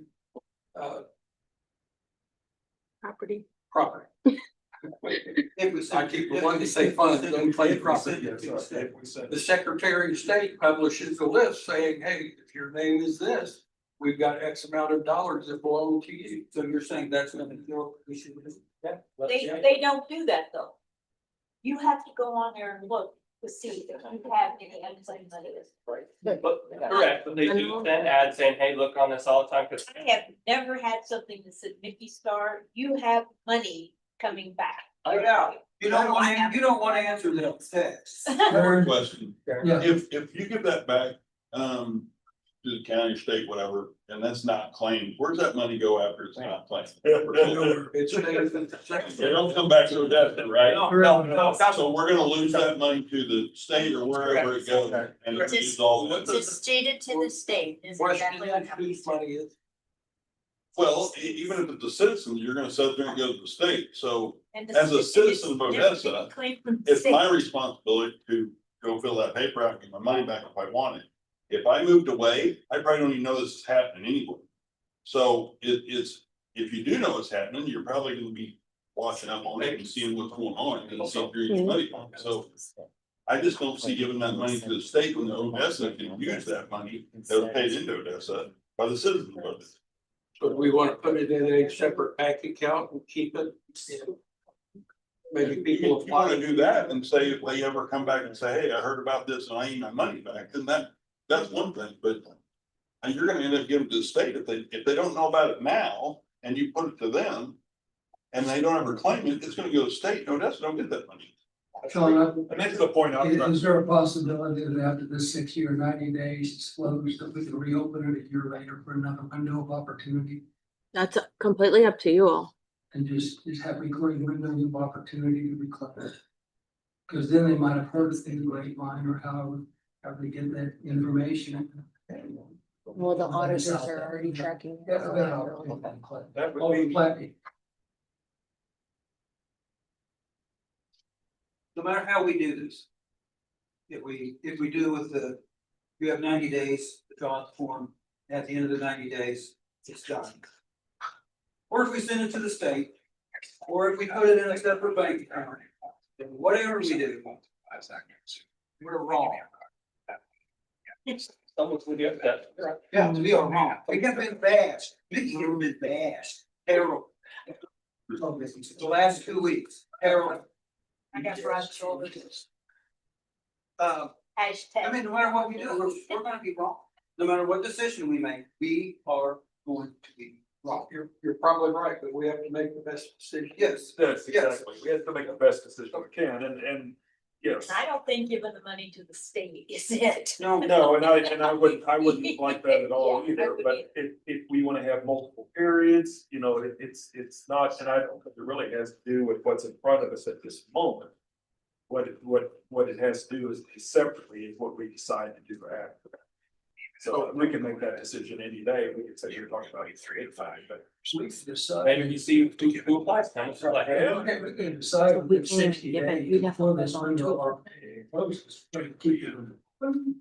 Whether to send it to them claim, we don't have to decide. See, it says here refund pools where individuals have to opt in. We don't have to make that decision. Often not We before just have to decide how this is ever vested. going to go. So that's why we're asking them to Oh, opt in. If they do opt in, that's designed. And you've got the second reading. I think, yeah, we've already got a motion, don't we? Okay, all right. Is she, So- is she motioning any? I don't think, Hang on, So is it Hold on, hold on. I don't know what the motion is either. Okay, so we'll have a motion on this. Is the motion going to include what to do with the map? and does the motion include an amendment to the ordinance? Because the ordinance outlines the refund process, so if the refund process is changing, the ordinance is changing. I don't think the refund process is changing, but the board may in the future decide where that money needs to go. does that need to be Well, spelled out in the well, ordinance? It's not in the ordinance now, so no. But it is, I will say the ordinance does say 60 days, not 90 days, so you guys need to make that determination too. If you want to amend it to 90 days, we can amend that. 90 days. Correct. You think give them an extra 30 days? Extra time. Recognizing the huge lift it's gonna be on staff, like that's not unnoted. Yeah. I recognize that's a deal. Well, but- extending the opt-in period doesn't burden staff in any way, so So do we have to put in the ordinance what happens with the remaining one way or another? Can we leave that ambiguous for now? I think we can leave it for now, because it doesn't talk Because about it that doesn't say it now. right now. Yeah, you don't have to put anything in there about it now, and with the timelines for unclaimed property and that sort of stuff, you'd be well outside this or the next council's term before anything could be sent anyway. Correct. So, and you can't tie the hands of a future council. So if they decide if it's between 3 and 5 years, you gotta hold it. If you're gonna hold it, and let's say if it was a true refund, like a deposit, that actually, and there's the opt-in provisions get us out of that, but in any event, if it was real, like a deposit that they paid and they're getting back, you have to hold it for between 3 and 5 years, and then have an ordinance to pay it into unclaimed property. You can't decide now to tie the hands of the council in 5 years as to what to do, because they can just change their mind and do something different then. Yeah, just change So the- we'll probably have to, either way, we'll have to probably create some type of individual bank account for this refund by itself. It's already booked as a liability, carry the liability over from year to year for a minimum of 3 years. And then in 3 years, we can determine if we want to send it to unclaimed property. Cause it's saying that you're supposed to keep that property for 3 years. And then if no one comes and gets it, then you send it to unclaimed property. So there also needs to be a little bit more research done on what that process looks like to actually send the money to them. But we're not making that decision tonight. We're making that decision right up there. Bruce, Can we make the decision to separate those funds in a separate bank account that you stated? Is that what we need as a separate bank We account? do, we need to keep those funds completely separate. It's already booked as a liability on this past year's audit that they just did. that's So already being done. that part's done. It's marked as a liability in our audit, Okay, but a separate bank account would be a different motion. do we need a amendment to show that We want separate bank I accounts. mean, arguably, I think that can just be a consensus of the board and we can do that. Very good. Is the consensus of the board to put that in a separate bank account? Yes, yes. Okay, consensus of the board. All right. I would recommend changing the 90 days, give them a little bit more time. Anybody have a problem with that? Anything to keep it from going to the state. So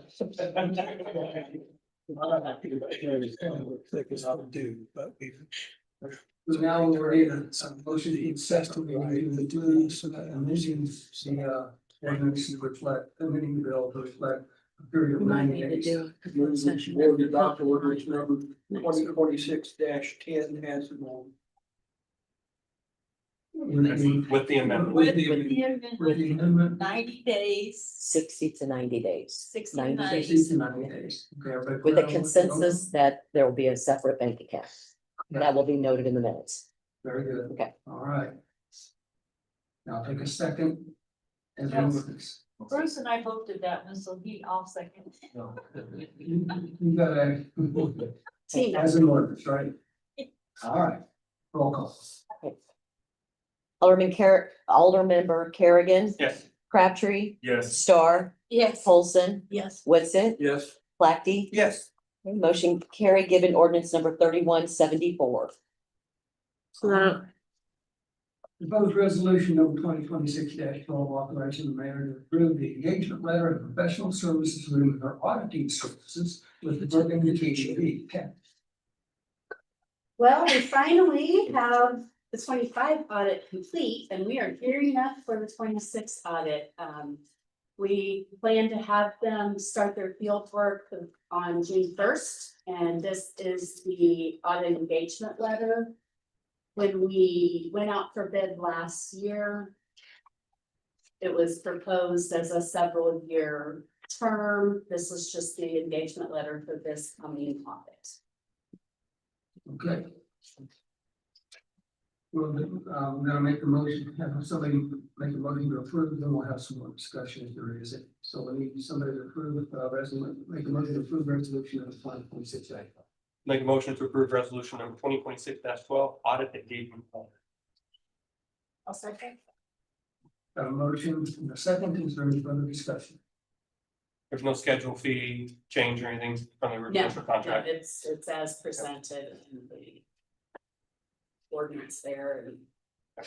I think we will have to do the single, or will we have to do the single audit because, wait, did we do a single audit in this one? I don't know, never mind, disregard. They'll tell us what we have to do. We do have the federal dollars for ARPA, so that we are expending in this current fiscal year, so. That's what triggers that. Anything further?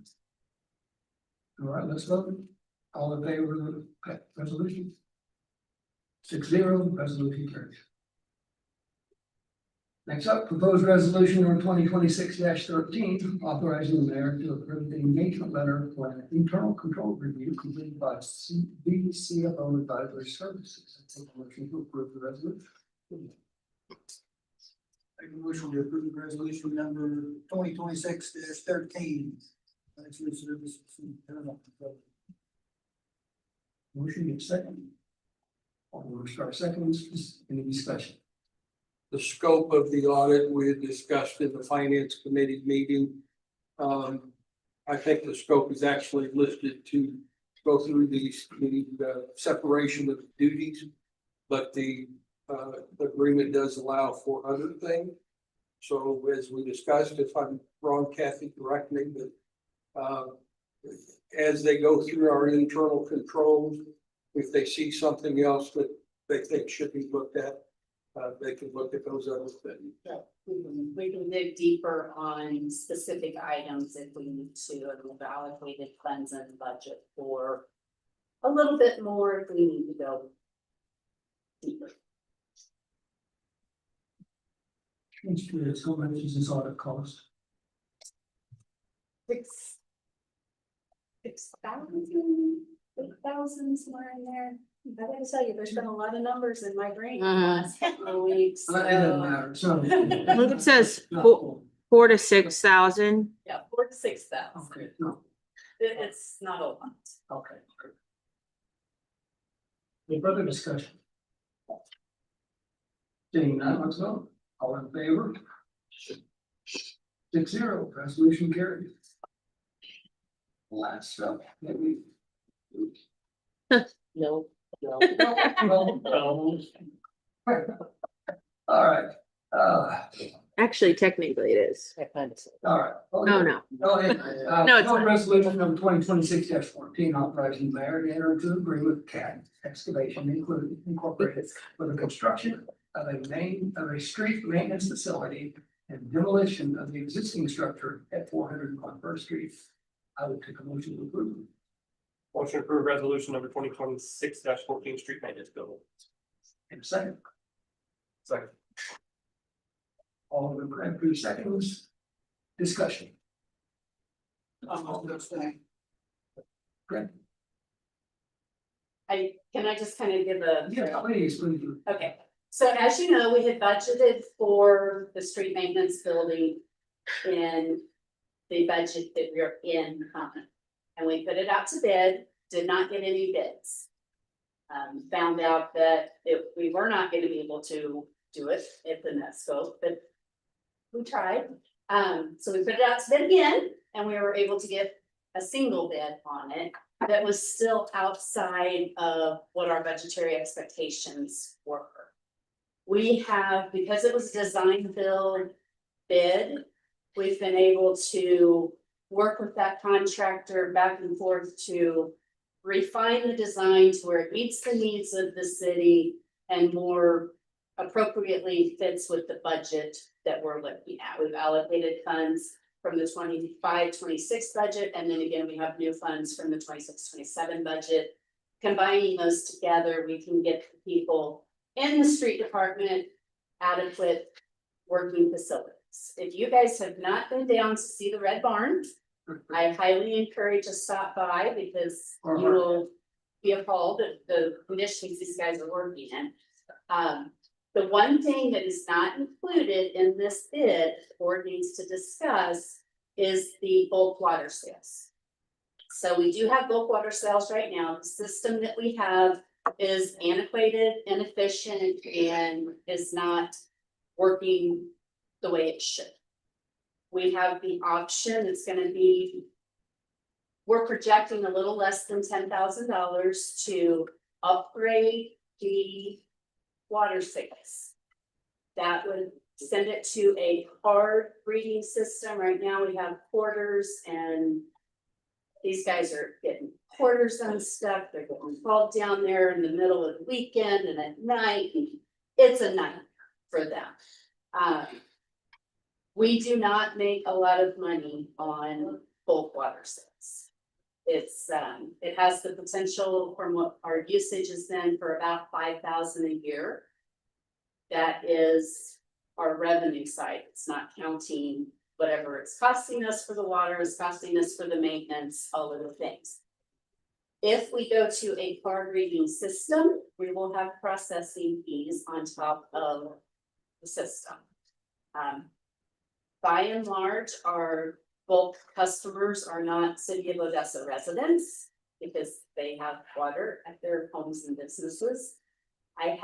We do get a lot of customers from the Lake Lafayette region. There is another bulk water sales in Oak Grove. And I have talked to some of the elected body at Lake Lafayette, and they have been researching putting in their own bulk water sales. So it's really a couple of things we need to talk about tonight. We have the resolution to enter this contract so we can get this building project moving forward. And then a secondary discussion is, how do you want to proceed with bulk water sales? Or do you want to proceed with bulk water sales? Is bulk water sales connected to this building? I don't know that. So when we demo this building, is it gonna take the bulk water sales out of operation?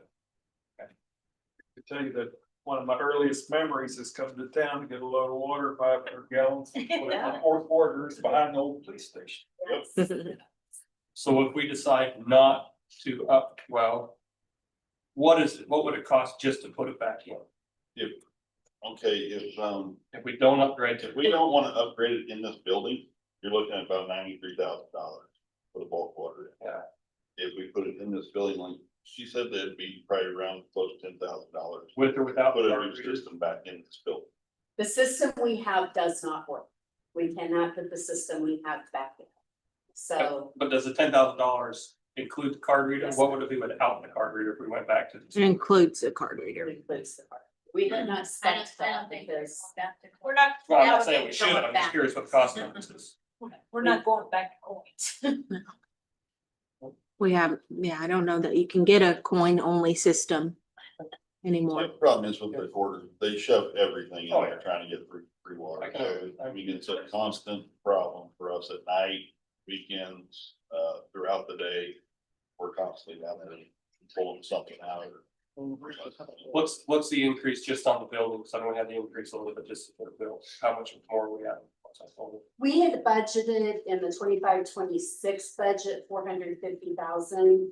We allocated in the budget that we've approved tonight, an additional 290. The project total is 729. And some change, so we have 740 allocated. That difference would include furnishings for the building. Once it's. And this is also prevailing wage project. That's what And we have downside. increased the to it price. From what we were, so if we went from 9 bays to 4 bays. What's the cost if we don't put the water system in now and decide to do it later? The 729, what's in the packet, 729. No, I'm saying if we build the building now and we don't add the water system back into it, and we That's our decide bid. 6 months from now, we want to put the water system in. Though, if you want a whole new water system put in, like I said, if you want to, I don't know what it's gonna consist of once they build this building.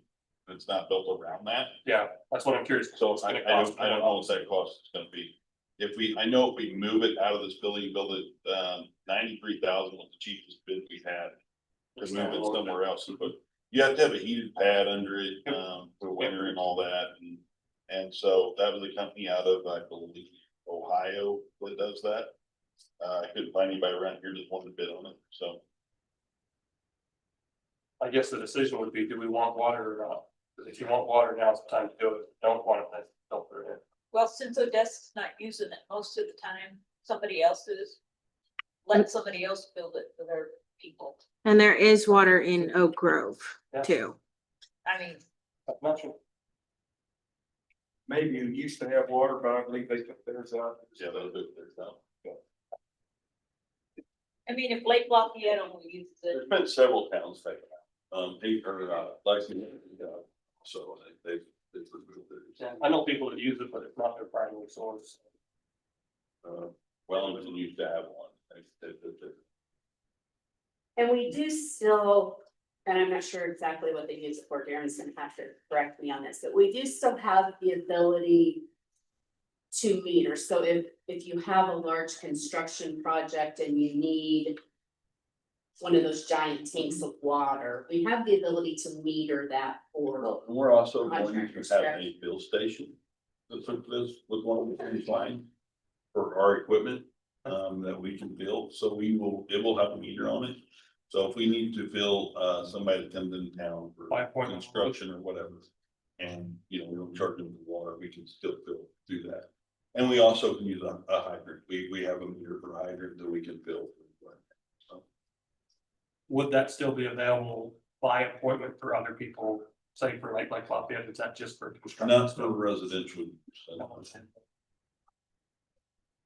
we'd have to have somebody there to fill it. Yeah, agreed. All right, so any other discussion on that portion? Do we want water? What's the consensus of the board? Do you want? Show of my hands. consistency is not to have it. Okay, so show of hands. So I think if we just did a motion for what's on the agenda, that would be a motion to approve the project with no water cells. So if we move forward with that, we can vote on that. do think we need to let them know. Oh, for sure. Some of these people, Most definitely. you know, give them a little notice, because they're unhappy people. There's, once we sign this contract, it states now that they have 10 days to start on the building, so. There's only gonna be 10 days of notice, once we sign this contract, that we don't have to have full water. But we'll work with Leslie too and make sure that we put it out as much as we can. Do we dare do a poll through Leslie and see if the community wants the water or not? No. I will say, it is gonna affect some people. Yeah, it's gonna affect in some our rural people. area. It will, I mean, Yeah, we don't do a lot, but it is gonna. yeah, there's gonna be people who will be affected. Well, and we sold what, 5,000 gallons each year for the past 3 years. So it's not like we're selling a lot of water. That's not a lot. So if they put in their own system, I mean, that, they're probably gonna get there anyway, so. we're not gonna be 5,000 gallons a year. Right? $5,000. No. We don't normally take public comment or Um, comments after public comments, but since Ron Finn is running for office for Ward 2, he has a hand flying back there. Go ahead, Ron, you have something to say? Yeah, I just want to say that I enjoy that water. I got a big yard. I've got a little pond system in my front yard, and I go up there a few times a year or more and get some water, so I don't have to pay the sewage cost as well. So it's really nice to have. Okay. Good. All right, so any further discussion? All right, we've got our motion and our second, so let's vote.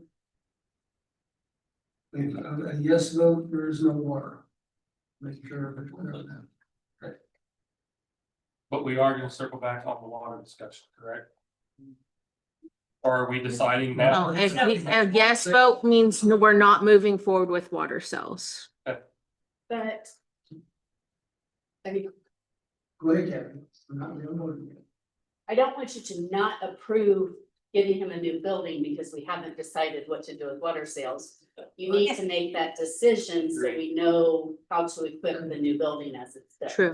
That's why I'm saying, can we circle back We can set at a later? Okay, so come to a consensus first and then vote. come to a- Disregard. Come to consensus on water first and then we'll vote on the bill. So. We can circle back, we can come back later and talk about water. Right? Not, I mean, down the road, not necessarily today. It depends on how the vote is for the building, I guess. Okay, so let's vote on the building. Let's get the consensus on the water first. Consensus on water is to have it or not have it. I'm a no. No. I think I would be a yes. I think I would be a yes too. You want to get to say anything on that? Yes. Yeah, that's separate. Yes. That's Yeah, community. it's a community involved. I'm a yes. Okay, so we got 3 yeses, 2 no's. You're waiting on me. I I think we don't,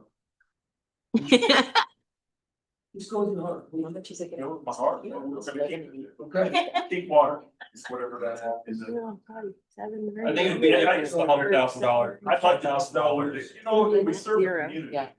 And there's people out in the country that maybe still depend on that, I don't know, I have no idea how much, but we're still a community. And just because you don't live in the city limits doesn't mean you're part of the, not part of the community. Part of the charm of this is we're still a rural community. My thought too is that, With no more information, I'm gonna say keep the water. that if they go to a grove for water, they can go to a grove for everything else. That's exactly right. So if we have water, maybe. Yeah. You've already go to. Hey, I say, wisdom has spoken. All right, So. What was the consensus? Keep the rule. Just to keep water system. Okay, so then we would vote for the, it does not make sense to have bulk water cells and not include them in this building. So we would need a motion to amend the building resolution to add the water cells back into the into this project. What was the cost to add the water? It's gonna be $10,000 $10,000 or less, so it's still within your budget allocation. And that's a quarter, And- like And the city would. Cat's not gonna install that, the city is going to do that installation. So it's a 2-year payback, basically. We'll sell $5,000 of water, it costs us $10,000.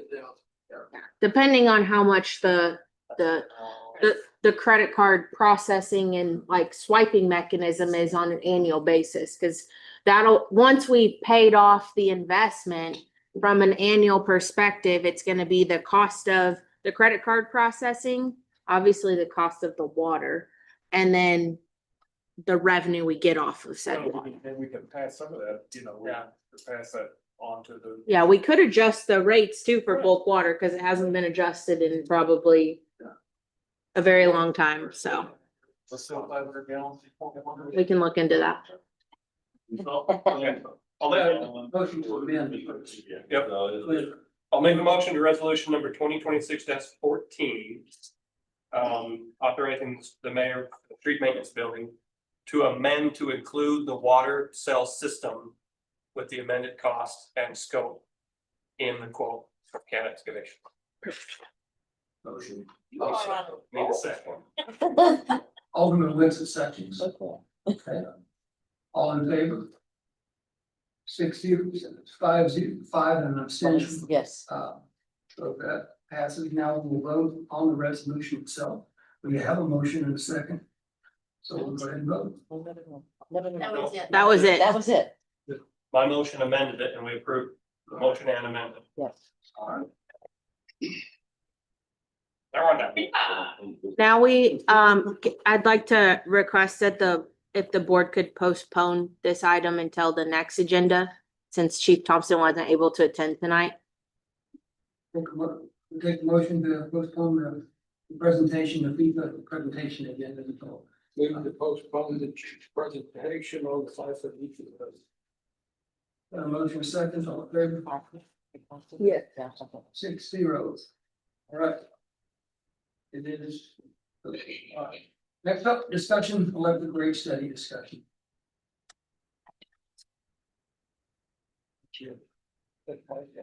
Oh. June. I'm just from our presentation at our last meeting, for the electric rate study from our engineer, David.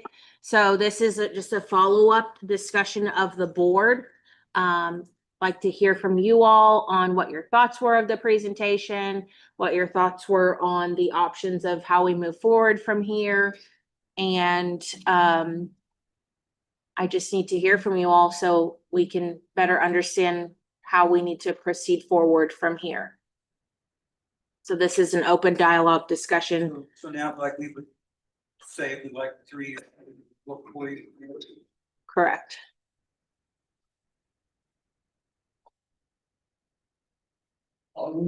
Kathy, the 50%, nearly 50% reserves that was mentioned earlier, was that based on the cut rates or the proposed rates? That's based on the current rate and things to understand about why the reserve in the electric fund has gotten so large. The electric department has been understaffed for several years, so they've had large CIP projects year after year, but they've not been accomplishing those because their resources have been used, as we talked about the whole development piece.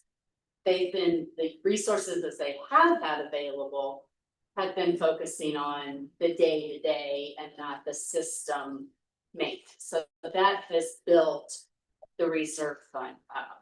So, That 50% is based on the rates that we have today. and that's a number as of the end of March 31st of 26, or is that the projected end of year rates? That's the projected end of year rate for 27. And the current year CIP is taken out of that number. Yes. So we can cover all the current year's CIP if we keep the rates the same. And still pay, if we had to pay all 1.3 million. And we could still fund the loan for the sidewalk. And we still have a 50% reserve at the end of the year. Where we're at right now, yes. Thank you. Mhm. And I will, just to add to that a little bit too, with what Kathy was saying with where we've been with the electric department, with our, where we haven't been able to accomplish some of these lofty goals. We've recognized, we've had the past few years of budget meetings, we've recognized and said, here's an 80% fund balance for the electric fund. We've shown the electric fund's reserves and said, okay, this year we're gonna spend down an extra 300,000, extra 400,000. And we did that through these projects, these lofty goals that we felt like were attainable.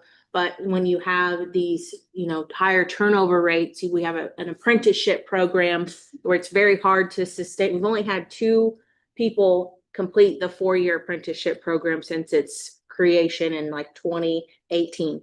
So it's hard to sustain the employees in that program and in the department.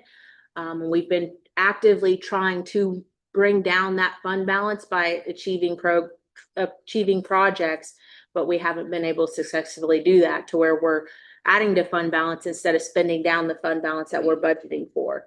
But with a lot of the changes that we've made tonight, because we created that strategic plan, the strategic plan said, make a change, like, let's fix this, let's do something different. We need to do this better. We need to improve our services and think of reinvent the wheel. Let's reinvent it now. And that's what we're trying to do with this ordinance that we approved tonight, with the fee schedule we approved tonight. We now have active engineers that, yes, they've created this rate study for us. That's great. That's amazing. But that's not why we brought them on. We brought them on because they can help us figure out how to make actual improvements within our system that are going to increase and improve the system so we provide better services to our residents. And that's the goal. That's where the strategic plan comes into play. We have to be able to do that with capital expenses, capital projects. Now we have the time, we have the engineers, we have the commitment to contract out, which costs additional money to contract out, get these conversions done. We have momentum, we have shift. We just need to be strategic about that, where we don't deplete our funds to be able to get these things accomplished. And there's also what is the Board of Aldermen's comfortability with the reserve fund, because since I've been here, the board has not been comfortable with it going below 50%. And now we're at 50%. I assume we're projecting for it to go lower at this point. So are we comfortable with it going below 50% or are we not? So just things to think about, and they all piece together as a part of this. It's all a part of this discussion in the grand scheme. Where are we projected to go low? Well, we're at 48, we're at 48% right now. So I'm not saying we're projecting to go lower in generally speaking. I'm just saying that if we don't preserve our ability to add to reserves, we don't have an option but to go lower than 50%. Right.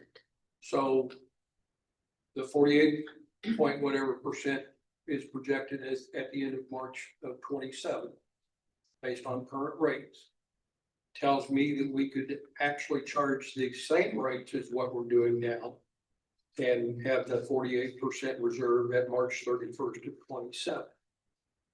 So we have no rush to increase the rates between now and then. We do need to address it, but there may be some other things that we need to address too as part of it. Arguably, I would say that we need to have David be able to confirm that that's accurate, because yes, we'd have reserves in the account, but are we going to be able to make our MPUA bills on a monthly basis? That's also in question too. That's a part of the picture.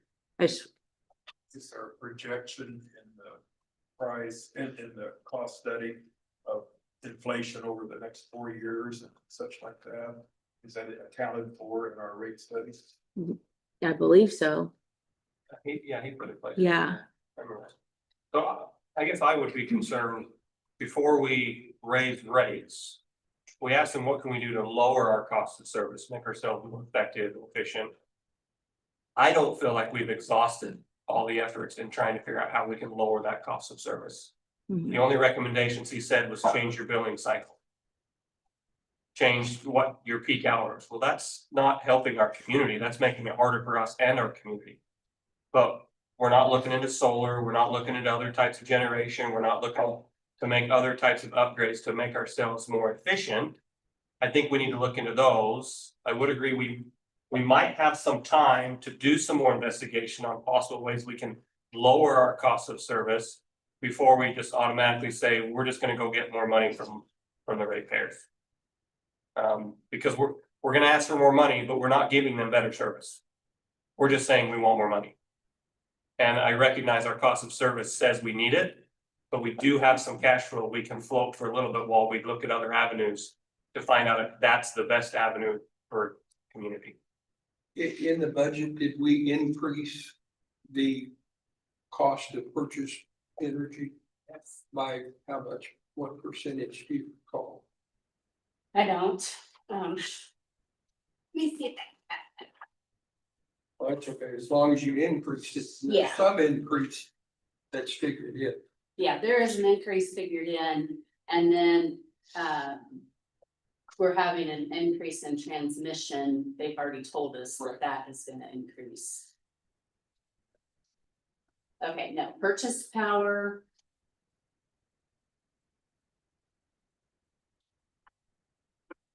Purchase power is flat from last year.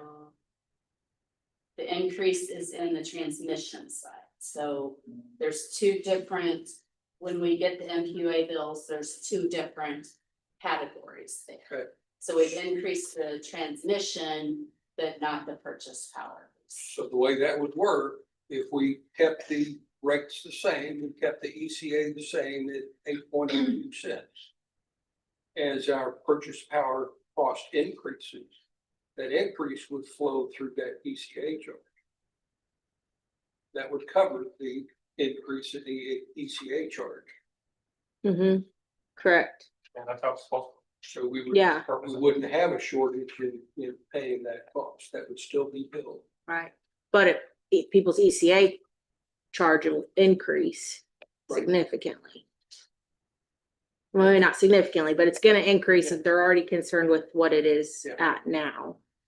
But that's still working the way it's supposed to.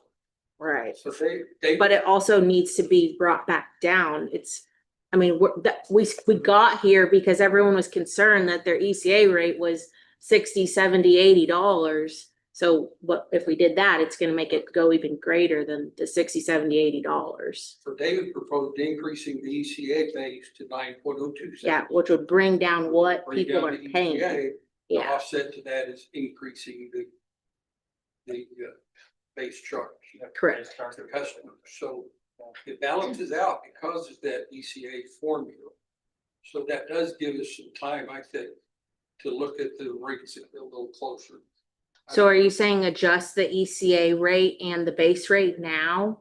No, I'm saying keep them the same as Okay. what they are. And the board can spend some more time, as Mike suggested before, we need to spend some time on looking at this. Okay.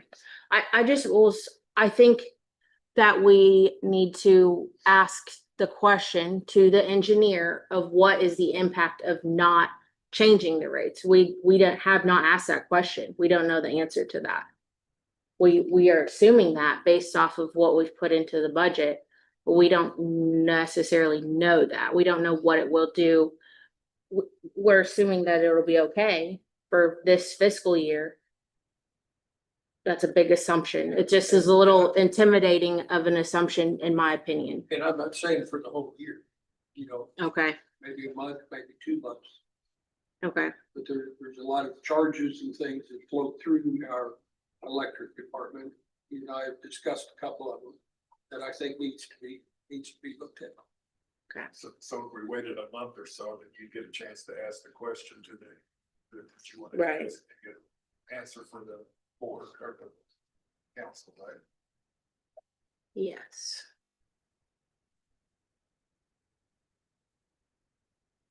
You got a card on. I'm really confused.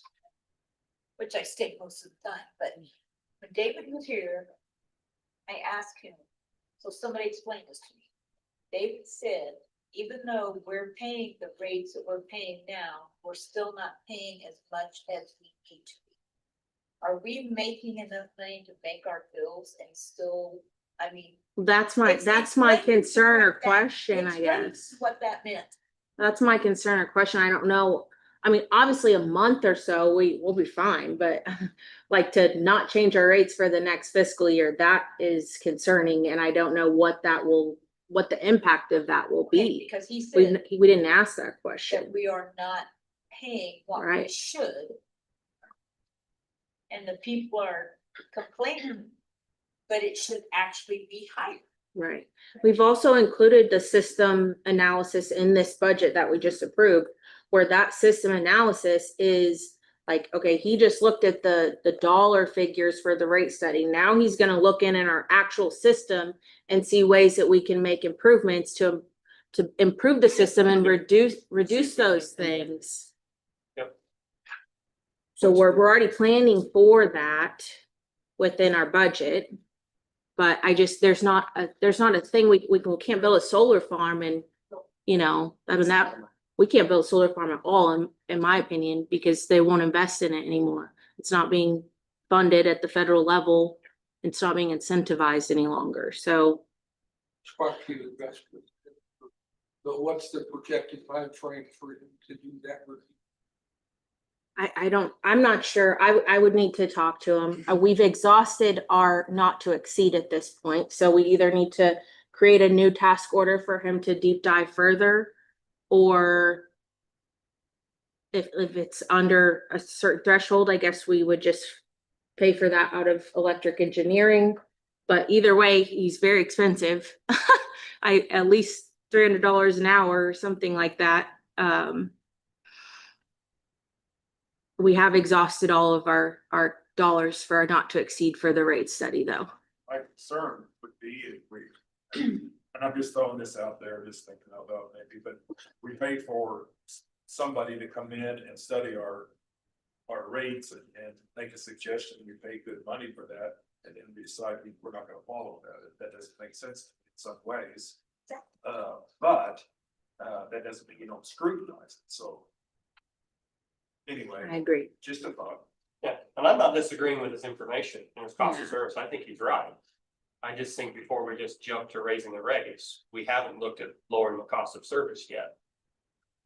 In certain ways. Yeah. So. I bet that would have been part of his study. Well, that's the second part. That's the Yeah. second part that we haven't got to Phase yet. 2. I have a question. You said something about the residents wasn't paying enough for what we're getting. And if I heard him right, didn't he say the commercial's making up the difference for that? Not making up the difference. They're just paying more than the cost of service. They're not making up the difference, So though. if we're not paying enough for the residential area, where's that extra money coming from? It's a perfect storm of a multitude But of didn't things. we also say Us that- not completing our projects. We've budgeted for us to complete these hundreds of thousands of dollars of projects that aren't getting completed, where we're adding to reserves instead of spending down our reserves. So it's So if we start doing, aren't we gonna start Correct. being short on? Yeah, That's where the Did you 50% came said in the in. last board meeting that we wanted to take some of that off the commercial? But we wanted to lower their rates so we can get more business in the he county. wanted to split it Split it, yeah. between the small and the Right. large, Mhm. yeah. Which I think that sounds like a reasonable I idea. mean, that's an idea that Yeah. fixes part of our problem. Yeah. Is having that imbalance. So to answer your question, Darren, that's why we were asking about the reserves. How long have we got until we can't float what we're missing? Yeah. How long is the, Right. okay, and then now we can't pay our bills anymore? Well, part of that was to get Yeah. the commercial back down, Yep. so we can get business here. Yeah. So it- I think the thing is, if the ECA would have been accurate, if we would have been fully staffed, if we would have completed all of the projects that we would have budgeted for, I think that our reserves would be extremely lower than they are now over the past 5 years. We would not have what we have. We would not be able to pay for the sidewalk project. We wouldn't be able to do a $1.3 million refund. Those options would not be available to us. They are because of what has happened over the last 5 years, Because of what's not happening. because of what's not happened. I mean, that's just the truth. Yeah. Is the 50% reserve, is that in mind with like if there was a storm or something that came through? Is there something? Yeah. A certain level that's supposed to be maintained? There isn't like a requirement, and the city of Odessa doesn't have a set amount. We have a set amount for our general fund, which is 50%. So we've generally had the same kind of thought process for the other funds, that the other funds have stayed around the 50% as well. But we don't have a requirement that says it's 50%. Typically with utilities as a whole, when it comes to an electric utility, it's reasonable to keep a higher reserve in an electric utility because you have a little bit, I wouldn't say it's more expensive, but it is more expensive. I mean, we've got, these utilities are $1 million in revenue a year, where the electric utility is $5 million in revenue a year. So it's a larger utility. You need more money for that larger Especially utility. for emergencies, you need a management reserve. Mhm. You have a tornado come through, it costs a lot more to put electrical grid back together. That's damaged more than your underwater sewer. Mhm. So to have a higher management reserve is wise. So.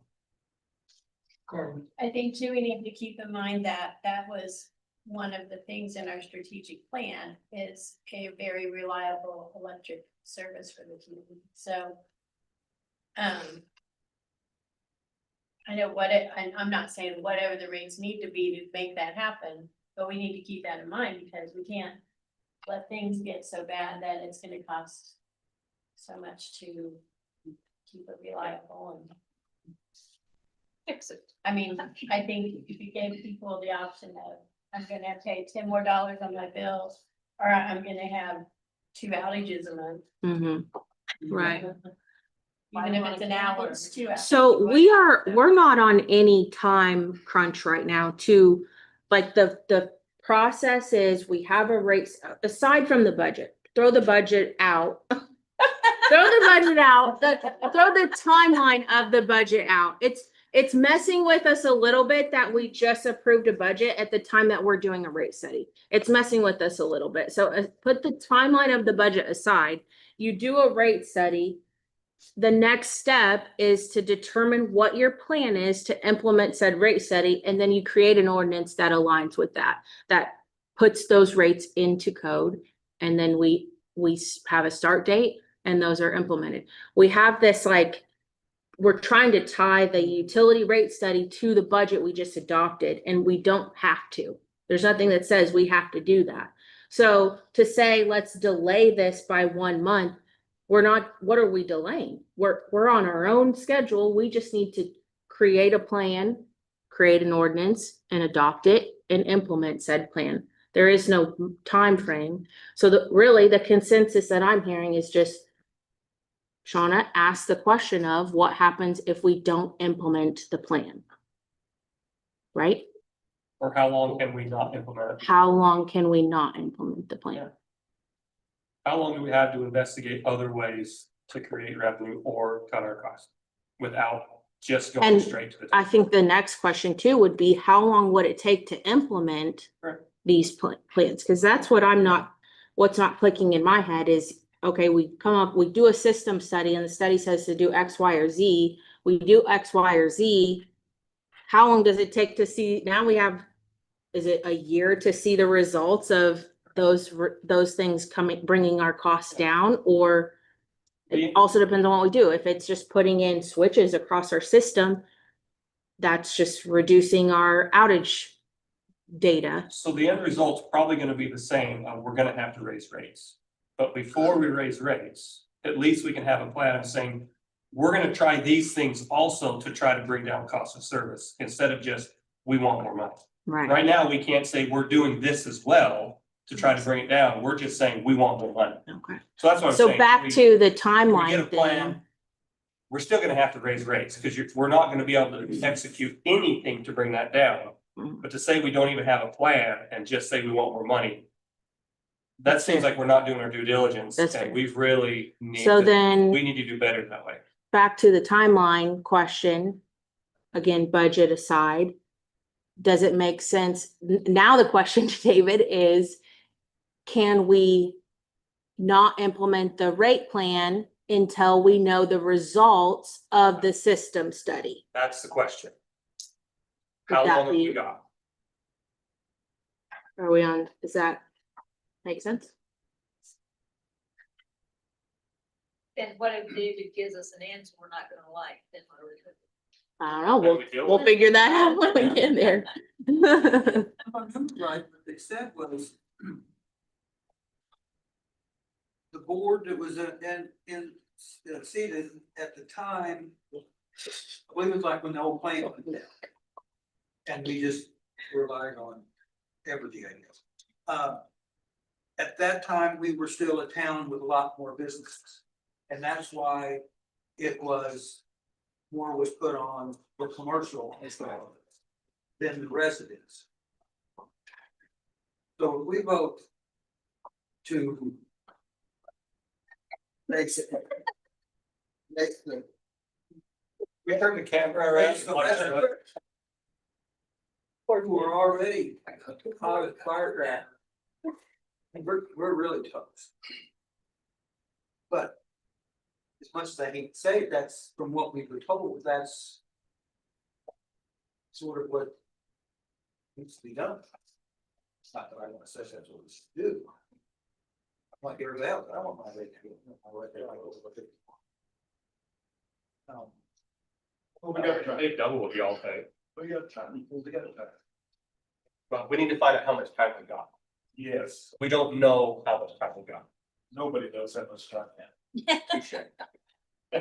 More wisdom has been spoken. That's not on the agenda. Thanks. And we can go back to David and pose that, talk to him about the discussion that was had tonight and pose that question. I know that once he starts the system analysis, that's like a 4 or 5 month project to complete. So if he really does a deep dive into the system and figures out where we can improve those efficiencies, but it's not gonna be you're not gonna know next meeting what that's gonna look like, so. No, we haven't even started yet, so. But whether we can float until he's done, we don't know. Correct. We need to know what And we can or can't. We will pose that too. Okay. Any further discussion? Like beating it. All right. It's- Okay. Next meeting will be Monday, the 13th. The election will have taken place. And we'll have some. Right now, are there any questions we like to do this? Everybody's from the. There are not. That in mind, I would place the motion to adjourn. Motion to adjourn. Second. Motion is second, all in favor? 6-0, we are adjourned.